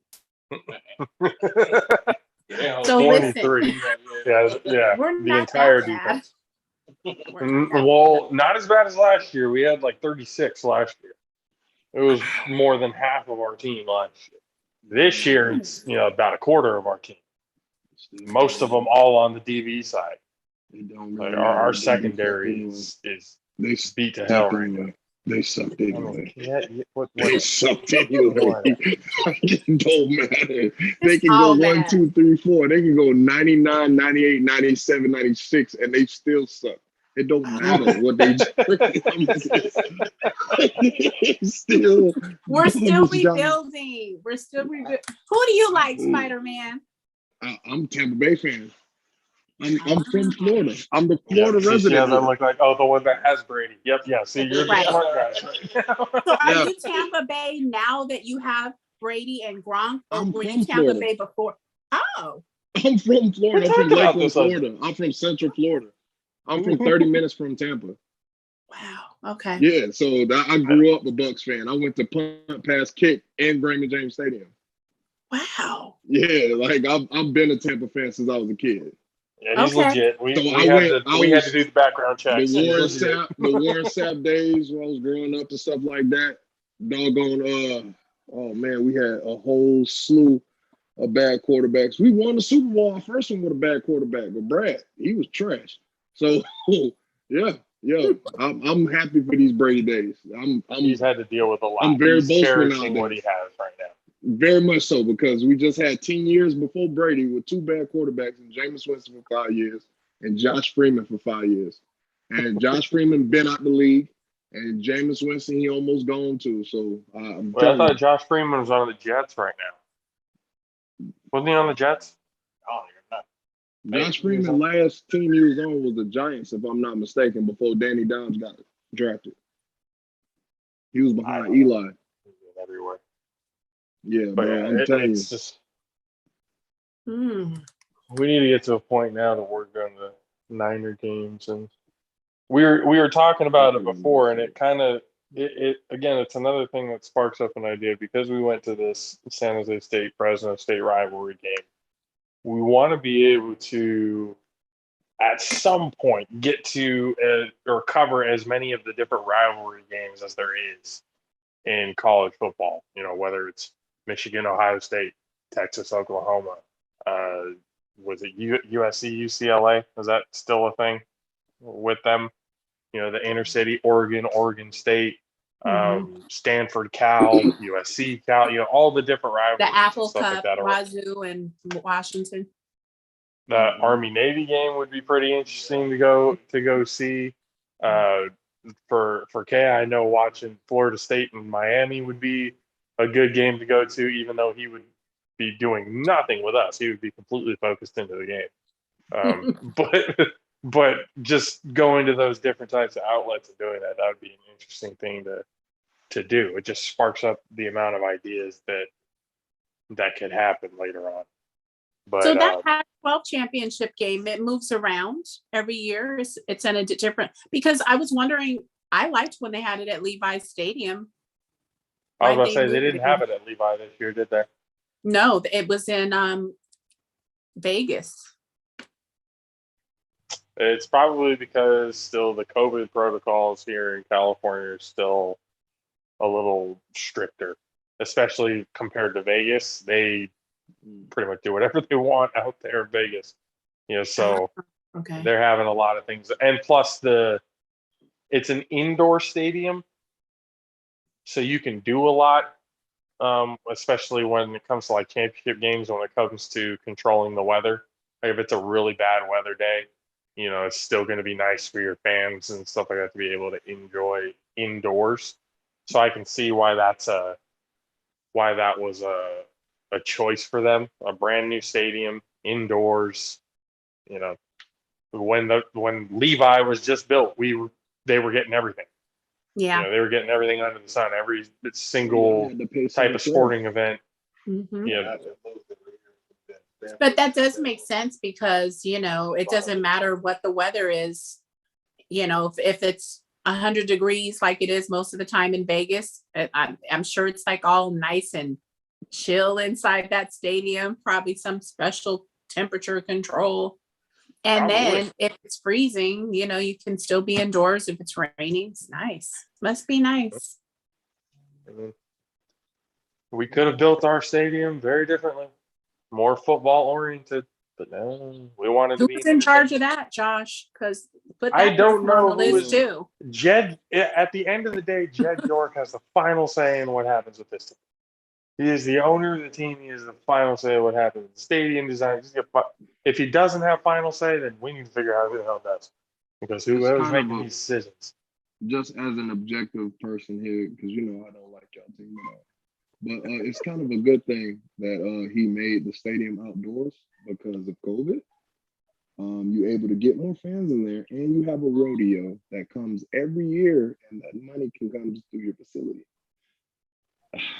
So it's different events outside of the Niners. No, I know. that That's you what I'm kind of got saying. to They made plan it. for as well. They That's made it true. an event stadium, not a football stadium. Yeah, I mean, y'all got good. who the hell has press boxes on the home side? Your home side of the field is your press boxes. That you have more on your visitor side than you do your home side. I don't understand what was the Let me ask you design this, because I really in don't that. know. What side is Great America on of your stadium? If Like- you're looking, if okay, so it would be towards like the home side where Great America is at. So basically, the way they have the news people facing, you can see Great America. Correct. And you're right there. Visitor side stands can all see Great America. That makes people want to come to y'all stadium for seeing that theme park right behind it. Again, that's for entertainment purposes, not for. No, that's driving money because they're gonna come see an NFL game first before they go to the theme park, or they go to the theme park first, then the NFL game to cap it off. But All they this get money they can make and they still owe. I mean, to be honest with you, y'all barely over 500. You barely over 500. You ain't gonna just bring people in your stadium just off football. You kind of need Great America to help y'all out, kind of piggyback on right now. You might want to just chill on the griping. He's got a point. Sounds We makes need a sense little. to me. Oh, this is terrible. Good gosh, we won today, and we're talking smack. What is happening right? No, We it was all us. barely That's what won. we were watching. All three of our Yeah, teams that was- barely won today. Yeah, I don't know what happened in the fourth quarter. I was just like, man, what is going on? I thought y'all lost. I ain't gonna lie. I thought the All Niners lost. three of our When teams Joe had Burrow came back, I situations. was like, oh, they lost. For sure they lost. But then All when three of I our saw teams we had a was in situation overtime, we were about to good lose. God. Tom Brady goes into overtime when y'all were about. Who I'm did the scared. Bucks even play? The Bills. Don't do that. Don't do that. We played the Bills. Don't do that. Don't do that. Josh Allen is a dog. Don't do that. hey, Please don't mess with this team. hey. No, because he was gonna try to downgrade the whole situation. Like, nah, I played a better team than you. You had the worst team today. Hold on, who did the Cowboys play? We had Washington today. Football team. Oh yeah, y'all had the without worst team. without Heineke. He didn't play. He got hurt. He played part of the game. He got hurt. Oh He was yeah, getting y'all the suck. defense was dogging him and then They they had was the on him. He was like, no mas. He's like, let me get out of here. Like, I think fourth quarter, he didn't play the whole fourth quarter. And y'all won by 7 points. Man, we was up and I don't know what happened. Like it was a pick six. And then was a kickoff or something like that. Fumbled on like a fumble, and it was like went all bad. I'm like sitting there like I'm about to have a heart attack. I'm gonna lose this game. Like, man, like come on.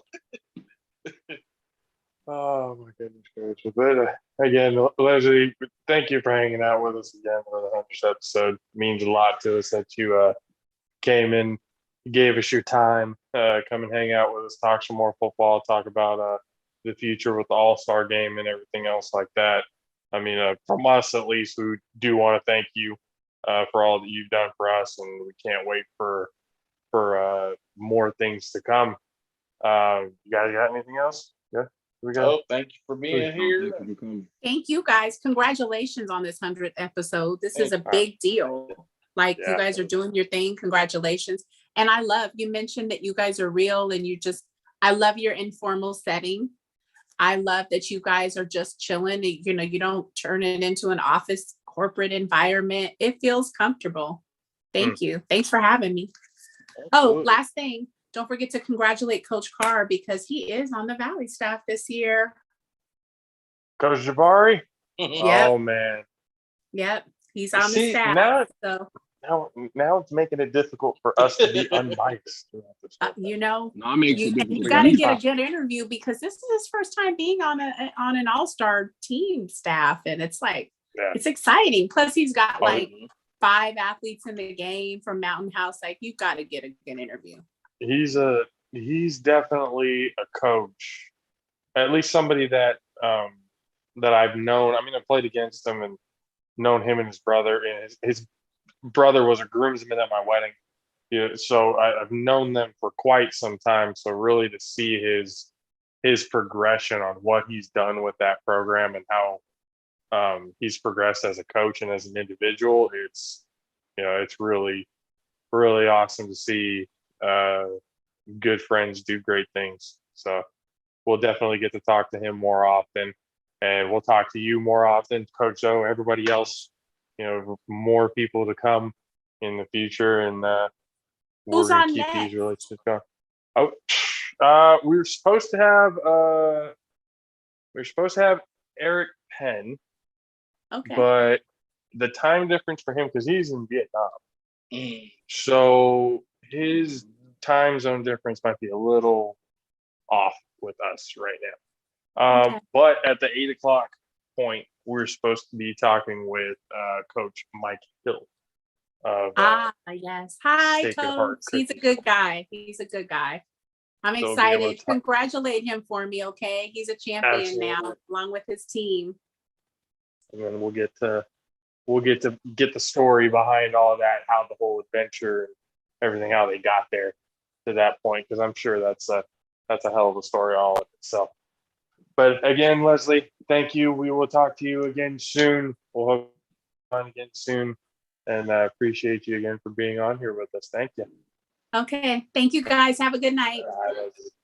Bye. Bye, Spidey. Oh man, so it just the 100th episode. We've got about 15 minutes until Coach Hill comes out on the show. Before we get into that, real quick, Raise Energy. You guys know this show is brought to you by Raise, RepSports.com, REPPSports.com. They got the 25 days of Christmas. So every single time, the limited time offer drinks that have been going on this entire year are making a comeback. So get there and get them just in time for the holidays. RepSports.com. Use the promo code Alpha Raise to get 15% off of your order and get your gear, get your raise, demand more, join the Raise Rebellion. Thank you, Raise, for sponsoring this show since pretty much day one. So, we just talked with Coach Zoe. We just talked with Leslie. Coach Zoe, it's always great talking to him. Just wealth of knowledge, what he does, for his community, for his players, and everything like that. It's again, always good to talk to him. We get to talk to him more, hopefully. The spring game. It'd be nice to go and do that. I'm really gonna try and take up the offer on that and see how that goes. Leslie, with the All-Star game coming up in January, having that partnership and everything else like that, it's been really cool. 100 episodes in, we've got to talk with a lot of really, really awesome, interesting people, and have a good time and good conversations along the way. So we appreciate everyone who's been, and the JAFFO Army especially, everyone who's been listening to the show, watching it on YouTube, interacting with us on social media, whatever it is. We appreciate you guys hanging out. We love you guys. And then, I wish I was there, because this has been a great time to let Matt Six actually do what he does. We will. We was talking about it before. I'm like, this has been a great point, because we got a 15-minute break. It'd be damn near like an intermission situation. Yeah. But like we said, it's a stacked show. We got people who we've talked to from the past. Obviously, you'd like to have more people. There are people that I have talked to that wanted to be a part of this, but just time-wise, it just couldn't happen. And Coach Swanee, shout out to Coach Swanee, Coach Jabari, everybody, just Amari, everybody that we talked to and stuff like that over the going on 2 years. So it's about a year and a half. In February, it'll be 2 years that and it's 100 episodes in, and we've talked to, countless people again. So it's been a fun ride. It's been a cool ride, and we're going to be doing a whole lot more. So we'll be excited to keep you guys a part of that whole experience. Right now, while we have that little bit of time, we talked a little bit about it with Leslie. All three of our teams sneaked out with a win today. All three of them were up ahead at a certain point, and then the other team just decided they wanted to make a comeback and gave each and every one of us a little bit of a heart attack as the day went by. Started off with Mad Sticks Cowboys. Defense though. I mean, Micah Parsons did. Defense. Micah Parsons. Front five, boy. My boy Jordan, right? Shout out to Jordan. All right, so he literally said this because we're in the fantasy football league, like the other league, the one I won, that I'm currently champion in. I'm the current reigning champion right now, and should have put that effort in the JAFFO league, man. I mean, one of y'all can win. Once I told you I lost, the first 2 weeks I had lost a gang of people, and all I had was Lamar. I had Lamar and Lamar just got hurt today too. I had to rebuild everything, so I was just like, there's no way I'm gonna be able to, because it was picked clean. So I was like, there's nothing I can do here. Just do the best I can. But in that league, though, he was talking about the same thing Maxis was saying. He was saying Michael Parsons. He's like, Michael Parsons, Defensive Player of the Year. I'm like, I don't know if he is, because you got to think about it from this perspective. It's like, yeah, he nice. Yeah, he balling. I give him Defensive Rookie of the Year for sure. Minimum. And I feel like that's the maximum, just simply because you got to think about it. Look at how the Cowboys be talking about all their defensive players. First off, they DB was literally going in the first quarter of the year, had a pick every game. Diggs. That's one player. Then you talk highly of DeMarcus Lawrence. You talk highly of the other DN. I mean, the other outside backer. You talk highly of your linebackers. You talk highly of everybody on your team, and then you got a player that's a rookie and he balling out. But you got all these good pieces. Michael Parsons is supposed to be doing that. If you got all these nice players. I'm gonna be honest with you, and I even said it on Twitter. If you I think it was a week and a half or something ago. I honestly think without Micah Parsons, I don't think Diggs has some of the interceptions that he has. Yeah, it's good positioning, but Micah Parsons, you need to look back at the tape. He's putting on some pressure. Get burnt. I'd be like watching him, like he always getting burnt by somebody. And they said, like, that was what I was watching today. What they were saying is like, he's not that guy that like plays press coverage, so he plays loose. So, but he he just gets that, he gets burnt a lot, but then he's also there to make the to make the plays that he needs to play at certain times. But you need to be doing that shit like every play. Like, I mean, letting these fools burn. Parsons, I don't know what the fuck happened at the end of that game. I was just like, man, like, what is going on? Like, Sims lost the shit out of him today. I was like, man. I mean, like, what is going on? Though. Like, please don't get me wrong. I'm not saying that he's not good. I do believe Michael Parsons is not. That's not what I'm saying. This is literally the same argument I had for Josh last year for Bosa, or the year before for Bosa. The exact same argument. He come into the league, he nice. Yeah, he nice. He get in there, he doing all this stuff that people don't know. Once you get next year, it's gonna be a completely different story. Now, if he ball, we'll see next year. Yeah, when he does next year, and if you continue that same energy, then I ain't got nothing to say. I got nothing to say at that point. Bosa got hurt, and then now Bosa came back. You heard me talk about him. He killing this shit. So I ain't said nothing about Bosa at all. He killing this shit. So you know what I mean? So I got nothing. That's what I say. It's like, if he good, he good. If he not, he not. But don't just be like on this Ricky, like, oh my God. Like, bro, nah. You gotta give me something more than that. You gotta give me something more than that Ricky, yeah, bro. But I heard the offense, man. I don't know what's up with that. Like the offense is horrible. Get like, rid of Zeke. if it's not for if it wasn't for the defense, then Yeah, like we probably lose that game if it wasn't for the defense. The offense really only scored 1 touchdown. Can you get rid of him now? Is that possible? You might need to. Like You might They're need not- to. For the trade deadline over with. I mean, Yeah. Trade still, deadline fuck. over with. But no, y'all Right. tripping. Y'all tripping. If you think you're gonna cut bait right now, that's stupid. yeah, no, they're not gonna cut him right now. Yeah, no, not this That's close. But, Mm-mm, yeah, mm-mm. It's You gonna need be that him 1-2 fumbling punch. in a And on playoff top of that, situation. Watch. He's gonna fumble in a playoff situation. It's gonna Bro. cost you guys the game. And he's done. Y'all nah, gonna he trade his definitely held ass. on to the ball this year. I don't know, last year he was fumbleitis, but he definitely he held was on to the fumbling ball like this year. Yeah, Well, this year he's definitely holding it with 2 hands because he knows Pollard is on his ass for that number one. Pollard didn't play today, Pollard. but they Pollard still got too much of a role on their team. He does kick Oh, return. yeah. You know what I mean? Mhm. Like you got that's multiple positions you got to fill if you make Pollard the starter. That's too much of a hassle right now. And when they started coming back, is when Collins got kicked out that game.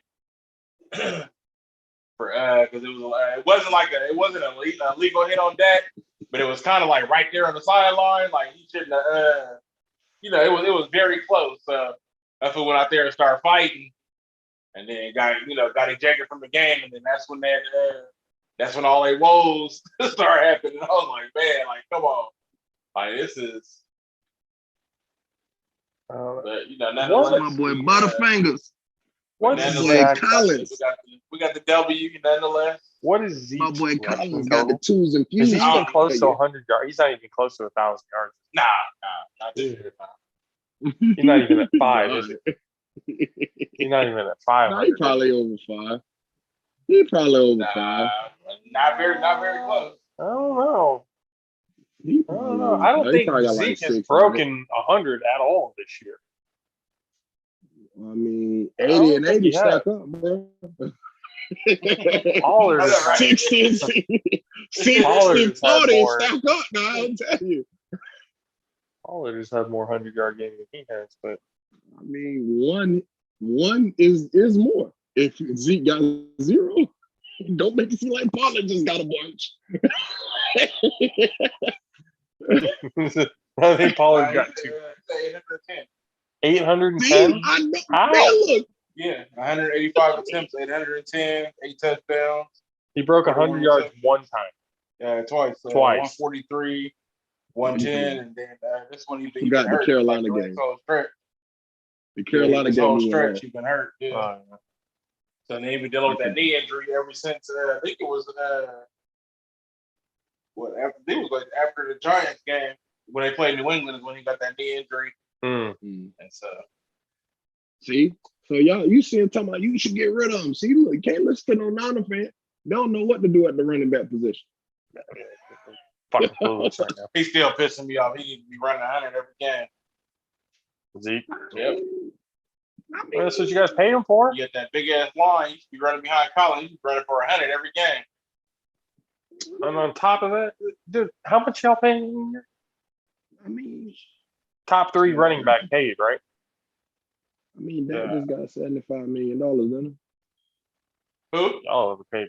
Dak for Prescott. too. Didn't Dak get like $75 million? Y'all Y'all paid overpaid. But I'm just, I mean, it's on the quarterback. You can audible some shit. Like we you know what I'm saying? Just We overpaid be able to Jimmy. read the defense and shit. Y'all should have paid. We overpaid for Trey Lance. Y'all should have paid for Jimmy or Trey Lance. I could have picked him up. I ain't gonna say Trey Lance because you don't know what happened. Yet. Man, Could've gone to Jimmy Goodwill and be like, hey, so we Jimmy need G to won find today, by somebody. the way, guys. Yeah, he won today. Cool. George Kittle actually got them there. Seen that? We were watching the game. Over Man, half that's crazy. Over That's half crazy. of Jimmy's completions were to George Kittle, and over half of his yards were to George Kittle. So learn from Tom Brady. That's exactly what the fuck Tom does. What you complain about? I mean, I'm just saying, like, you gotta should have been giving it to him the whole game, the entire game. Always looking his way, every situation. He made a catch today that was just like, oh shit. But that went to nothing because fucking Robbie Gould missed it. And they went to overtime. That boy still in the goddamn league. What the hell? Hey, Who, Robbie Robbie Gold Gould? old as fuck. Robbie Gold old as fuck, for real, for real. He's not He's no Vinatieri old. He's not Vinatieri old yet. I don't know, because Robbie Gold played with Brian Urlacher. Brian Urlacher been out the league. You gotta remember he was a long time Bear. He was there for a long time. He did play He like was 11, with Devin 12 Hester years. and Brian Urlacher. He was in that Super Bowl run when they were trying to get that. Bro, he was there. Yo, he was the kicker. That boy old, bro. How long has Robbie Gould been in the league? He double digits for sure. He high double digits. Definitely. You gotta be like 14, 15, 16. He close Minimum to 17. Show. I want to say 17. You say 17? I was gonna say 15. Since 05. 05? Oh, What is that? 16. 16 years. It's a 17 year. No, this is 17th year. Yeah, but Vinatieri was in the league for what, 25,000? Motherfucker was grandfather time. Yeah, he for sure was. He was coached by Lombardi for sure. Bro, Himself. Adam Vinatieri played in the league so long he became Santa Claus. Oh my bro, what is happening with Green Bay right now? What did I tell you? They won it right now. Barely. I don't think you can advance the ball. I don't think that's a touchdown. Hold on, let me check my.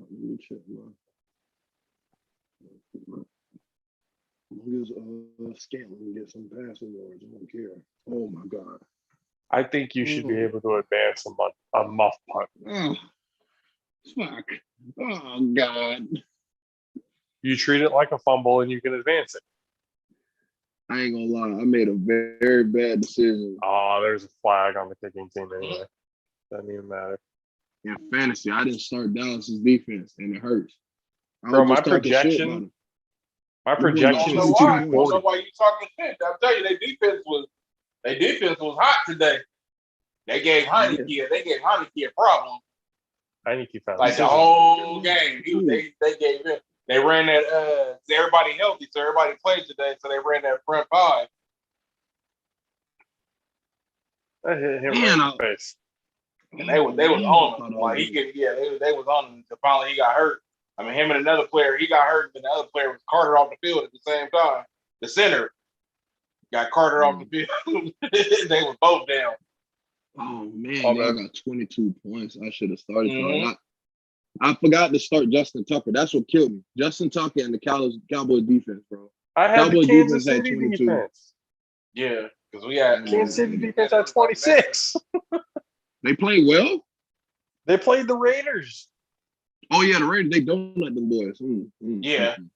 What I tell you, man, Raiders ain't shit, bro. I'm telling you, they give you a That's a good 5 to 6 games. A good 5 to 6 games. After that, ain't shit. That's just how the Raiders work. That was a big rivalry. David Carr, Derek Carr. Yeah, that was 37 points I left on the bench. I could have easily won this damn week. I projected to get 240. I was like, damn, if I get 300, that'd be some shit, wouldn't it? I fucking lost. God, Dalvin Cook had 36. Son of Dalvin Cook had 36. George Kittle had 35. I have I think I have almost 200 points, and Kyler Murray and D-Hop haven't played yet. But here goes Coach. All right. Just real quick. All right. And the last guest of the night, ladies and gentlemen, please welcome a new CIF 4A division state champ for the Sacred Heart Cathedral Prep. He is the co-offensive coordinator and the wide receivers and tight ends coach. Ladies and gentlemen, please welcome and help congratulate Coach Mike Hill. How you doing, Coach? Congratulations on the win. Hey, thank you. I appreciate y'all having me. It's an honor to, do any podcast. It's much appreciated. Oh, anytime we can be able to talk to coaches and athletes and at any division, really, to kind of get their perspective on really the game. On the goal aspect here is to show everybody, all sides and all levels, the whole process of how people or coaches or athletes get to where they are and how they plan on moving forward, especially at the high school level. Very important because you have kids that, this is where you start to get into that process of looking into the college level and then possibly the next level after that. But high school is really where you get a lot of your foundation. This is you guys' first state title win. Again, congratulations. A lot to celebrate. I'm sure you guys are still running on a little bit of a high right now. Tell us about this team. Give us the whole rundown. What got this team to this point, and how much adversity? What were the things that you guys needed to get through to get to this point to finally bring home the state title?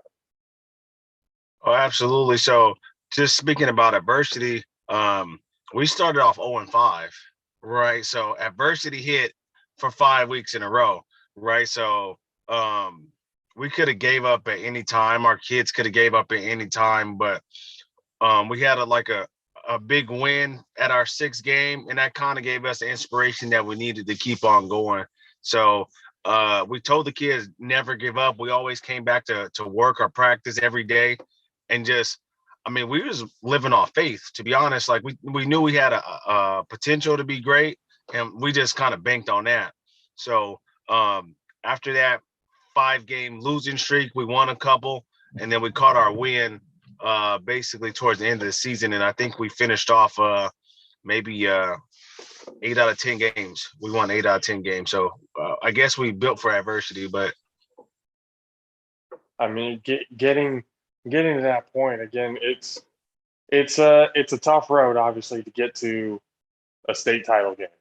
And for a team that this is the first one that they get, how do you keep the kids, how do you keep them focused? How do you keep the nerves at a minimum for situations like this? It was hard. We got lucky. We played a few Saturday games in the playoffs, so we got an extra practice day, which we weren't used to because we usually play Friday nights. So that definitely helped because throughout the week you'll have some great practice, and every now and then you'll hit a loto. These guys are, at our school, they're going through a rigorous academic curriculum. So some days they just kind of just out of it. So having that extra practice day, especially the last 3 games, have been a tremendous help to our success. So at this point, what can you really say about the coaching staff, about the kids? Like, what is it about the culture that you guys are building there and how do you, from this point, you got 1, how do you make it 2? How do you make it 3? How does the process go from here? Right. So I'll start with our coaching staff. So our head coach is Barry McLaughlin. He's been there for about 16 years. So he's definitely invested in the Sacred Heart program. Barry played Division I football at Utah State, and all of our coaching staff played college football. So either Division I or Division II football. So we kind of just reiterated that, like, we kind of know what we're talking about, and we've taken everything that we learned from Pee Wee football through college, and we try to invest that in y'all. So the kids kind of understand it. It took some watching highlights and seeing some articles to kind of see, like, okay, these guys are for real about what they're talking about, and then they just bought into it. But as far as the kids, tremendous group. Like, it's hard not to give up. It's hard not to give up 0-5. And then if we jump back, so our coaching staff came in during the COVID season. That was last year. But the year before that, those kids were 0-10. So if you think about it theoretically, they went 0-15 before they got to this point. So perseverance is kind of just what they made of. But being at Sacred Heart is like a blue collar a school, hardworking parents, plumbers, firefighters, police officers, regular day parents. So that's kind of what they are. That's kind of just what they know. So you can tell it kind of is catapulted into our season as far as not giving up. But it's been amazing. And I mean, I just left my family dinner, but it's still kind of surreal. It ain't really sunk in yet. I mean, when it comes to situations like that, that's 0-15 to winning a state championship. Right. Like that doesn't happen often. That does No, not happen very often. And when it does, it's at an absolutely incredible level. So again, congratulations to thank you. what you guys accomplished out there, and hopefully you guys win more from here on out and build the program to Right. bigger and newer heights. So, I mean, like people talk about culture, but winning helps culture. Winning helps a lot of things. So now that we got that, I feel like we got a window, 3 or 4 year window where sky's the limit. We don't know who's going to want to come to Sacred Heart or what freshmen we get, but I think this is our window, and our coaching staff is definitely want to take advantage of this and let's continue to rise in through the divisions. Like in our league, we were in Division 3 for the section run. So get Division 2, Division 1, and kind of see what happens after that. But it's a great group. It's a great feeling for San Francisco as a whole, like born and raised in San Francisco, and having we had the whole state playoffs in San Francisco. So it's been miraculous, to be honest.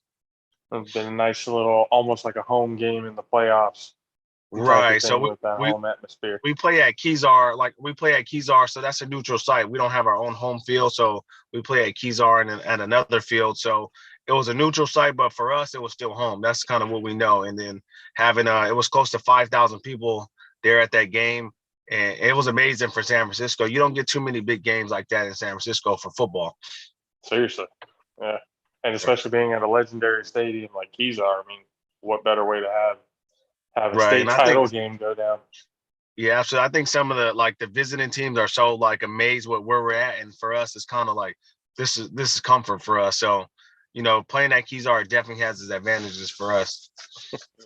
For sure. So, for you, I Mhm. mean, how did you get to this point? Like, what made you? What was the thing that popped in your head? You know what? I have a knack for coaching. There's something about these kids or something that I can do. What made you or inspired you to get to this point? What was the road to this point of being a coach? Oh, absolutely. So, I mean, I was fortunate enough to play, I played college football. I played Division 2 football. I played arena football for about 5 years, and I had good coaches throughout the way, like some real mentors throughout that way. So when my road hit the end and it was over, I was like, okay, now I got to get back into coaching. So I coached before Sacred Heart. I was at a private school out here in the peninsula, and I did that for a year. And then my son wanted to play football, so I took a step back and take a career pause. And I coached Pop Warner for about 5 years, coaching my son all the way through. And then after that, then he got enough where I felt like the foundation was there, and the coaching staff that was in place within his Pop Warner organization were adequate, and they were great coaches. So then I can get back into high school. And then that came with its own doubts. Like, okay, like you took a 5-year break from high school and you was coaching Pop Warner. How can you make this happen? I just told him, like, I believe in myself, and I'm always going to bet on myself.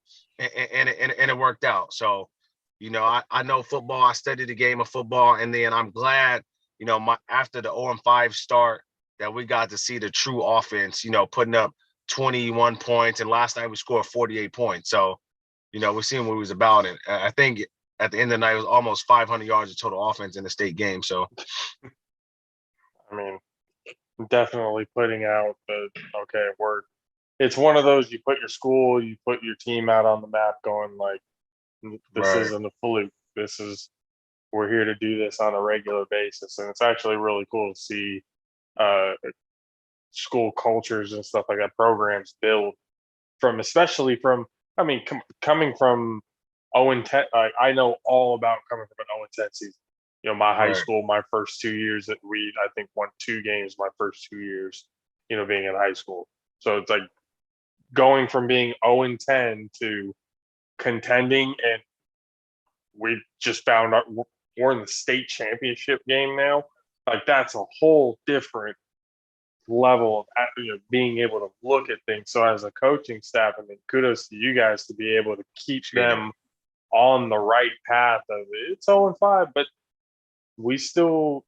there's still places that we can go to, and they bought into it. That's what it's all about, getting the kids to be able to buy into what you guys are coaching them, and you guys accomplished that, and that's something that you guys can definitely hang your hat on. And now you can basically look at this school and go, we were the first ones to bring this place a title, and nobody can take that away from you guys, from coaching all the way down to the kids. So next time you get to talk to them or see any of them, from us at least, congratulations to you guys, and celebrate as much as you guys can. Enjoy it, because preparation for next season, I'm sure, comes up real soon for you guys.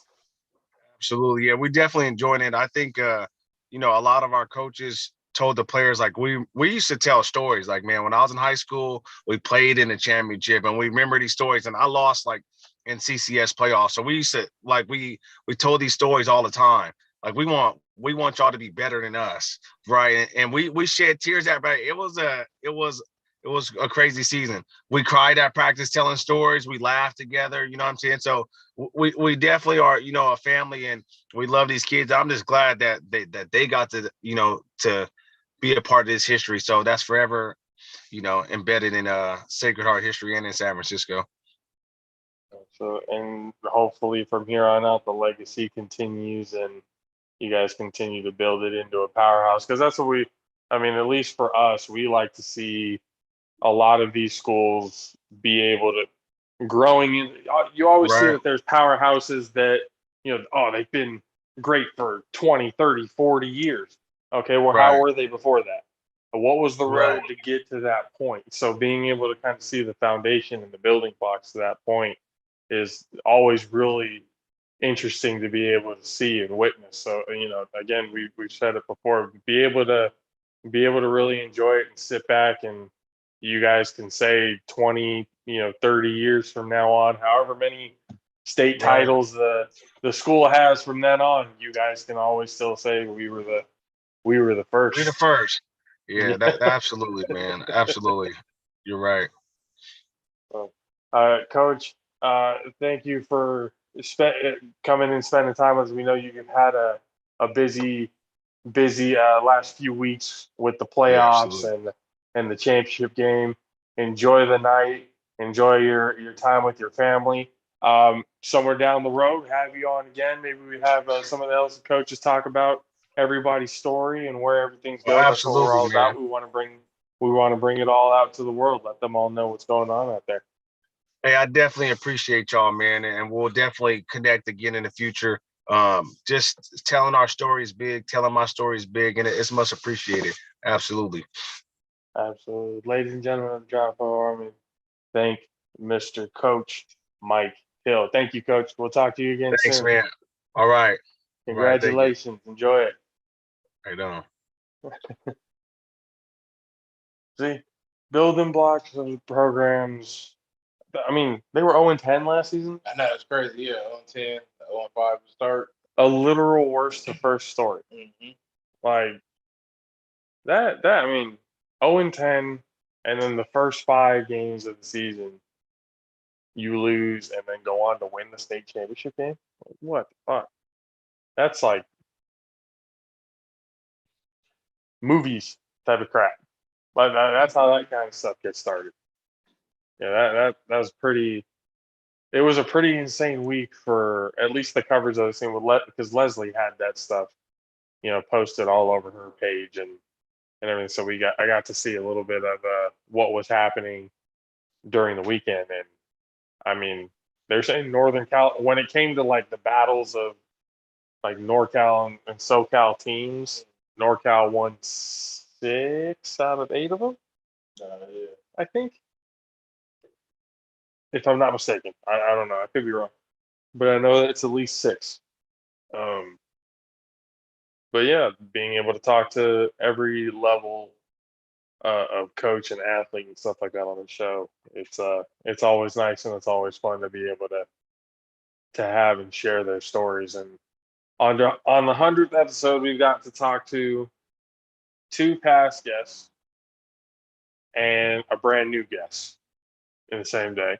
It's one of the longer episodes that we've had, obviously, because it's one of the bigger episodes that we've had. It's 100 episodes. Going on 2 years, 100 episodes, 100 more plus to come. There's a lot of things that are cooking up with this whole process that we're excited for.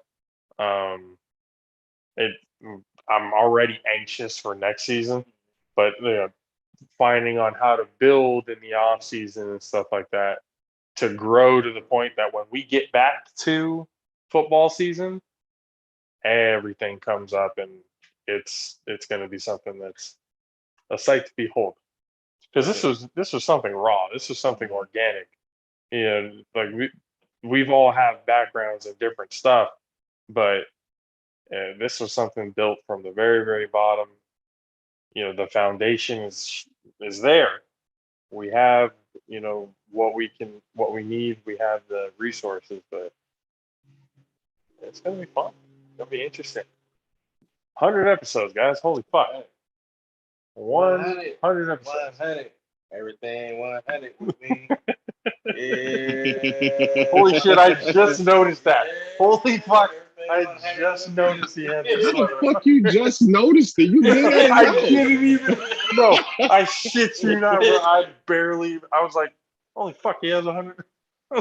Oh damn. I just noticed that right now. All right, That's some one shit. question that I haven't been answered. What in the hell was y'all talking about with the basketball shit with Leslie? Y'all, you never told me. What was y'all talking No, about? she was just asking like what other sports, like what sports that we like, and he was saying football, and I was saying I'm more like into watching like basketball, and so she was like, just talking about like different avenues, and then she was like, you can cover like some of probably cover like the women's basketball, the men's basketball, the colleges and stuff. So there's other avenues, yeah. Get your feet wet and that type of. Well, I mean, I we thought always she talked asked, before, like the possibility of play being able to basketball fucking talk to shit. Boogie. That'd be crazy. Yeah. I'd be able to talk to Boogie. That'd be dope as hell.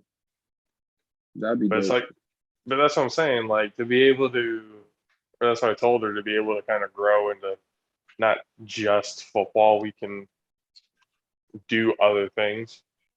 To be able to kind of keep the interest. Because I want everybody, especially anybody who's investing their time and listening to us, we want to be able to make their time worth it. So whatever that may be that we're talking about, that's sports related, that's what we're going to be talking about. But I want to be able to kind of, I mean, there's obviously room to grow. We can grow every day, no matter how good it gets, no matter how big it gets. There's always room to grow. So finding those ways along the way, it's been fun so far. We've already gotten to a point now to where we know what we want. We know how to get there. We have the resources to get there.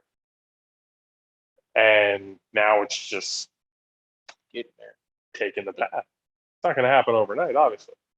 None of this happened overnight, but it's definitely something that I know future-wise, the setup, the people that we talk to, it's gonna be fun. I'm very, very happy with what we've done so far.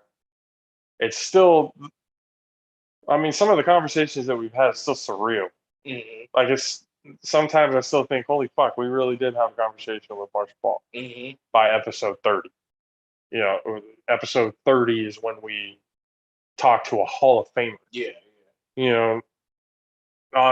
And me being, a fan of his, from the team, getting roasted, like, hey, so for my fucking fandom on my birthday by all of it.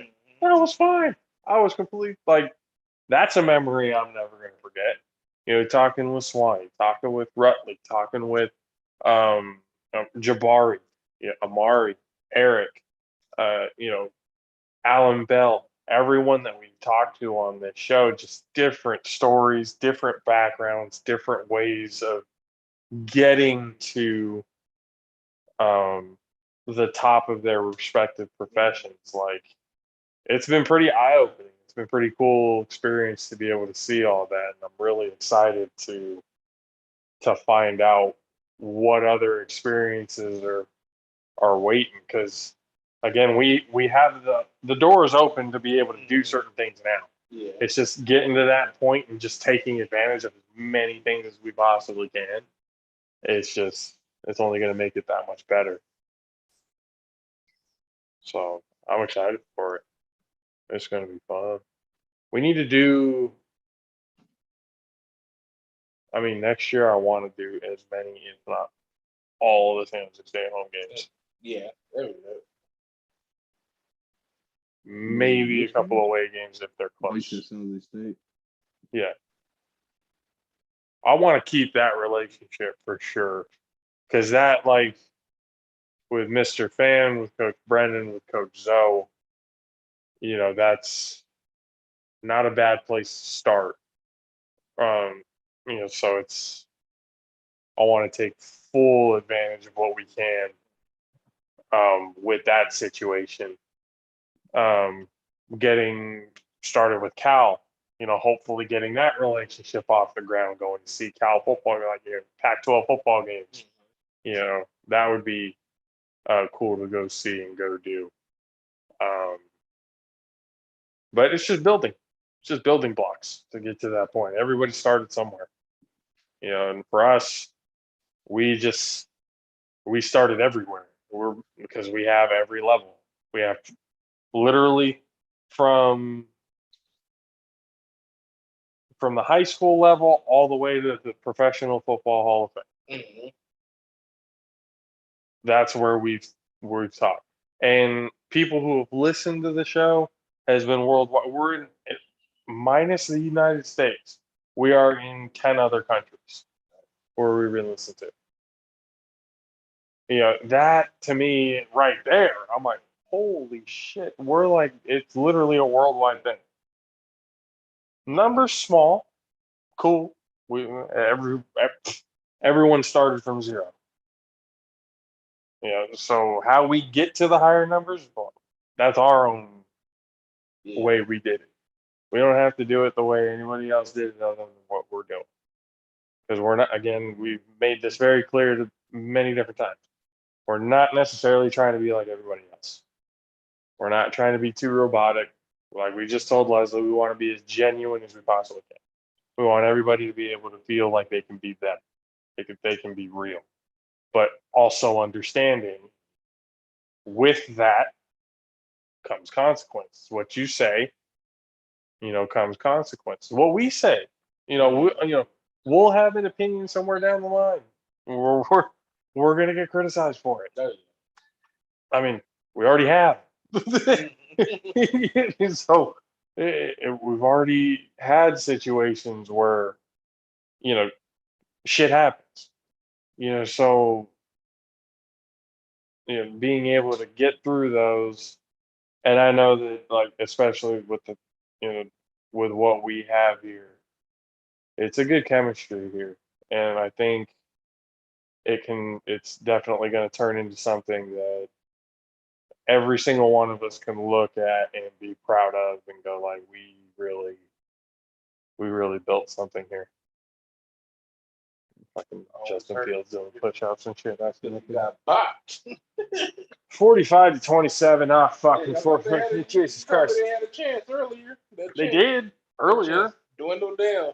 That went away very quickly. Aaron Rodgers still owns the Bears. Well, ladies and gentlemen, we appreciate the hell out of you guys for sticking with us this whole time since 6 o'clock. It is 8:26 right now, so we're going on 2.5 hours that we've done the show. Appreciate Coach Zoe. I said, like King Ho himself. Coach Zoe, always a pleasure talking with him. Can't wait to have him on more often to get to know more because he's doing so much. I don't want to get everything right now. That's something that we can stretch out in the span of time. So thank you, Coach Zoe, for being with us.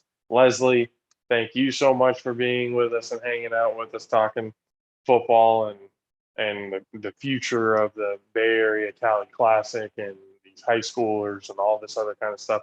Coach Hill, thank you for joining us. Hopefully, we're going to have you on the show more often. And again, congratulations to Sacred Heart Cathedral Prep, the Fighting Irish, on their first ever California 4A state championship from 0-10 to state championship champions. State champions. This works. All right. So, again, everybody from the JAFFO Army, we appreciate you guys for listening, for watching with us on YouTube. There's a whole lot more to come. We're excited to have you along with us. We build together, we grow together. Again, this is the Highly Elevated Sports Talk for Highly Elevated Sports Fan. We're the All Pro JAFFOs from episode 100. Here's to 100 and 100 more and 100 more after that. Thank you guys for joining us. We will see you guys next time. Deuces. 100 motherfucking episodes, y'all.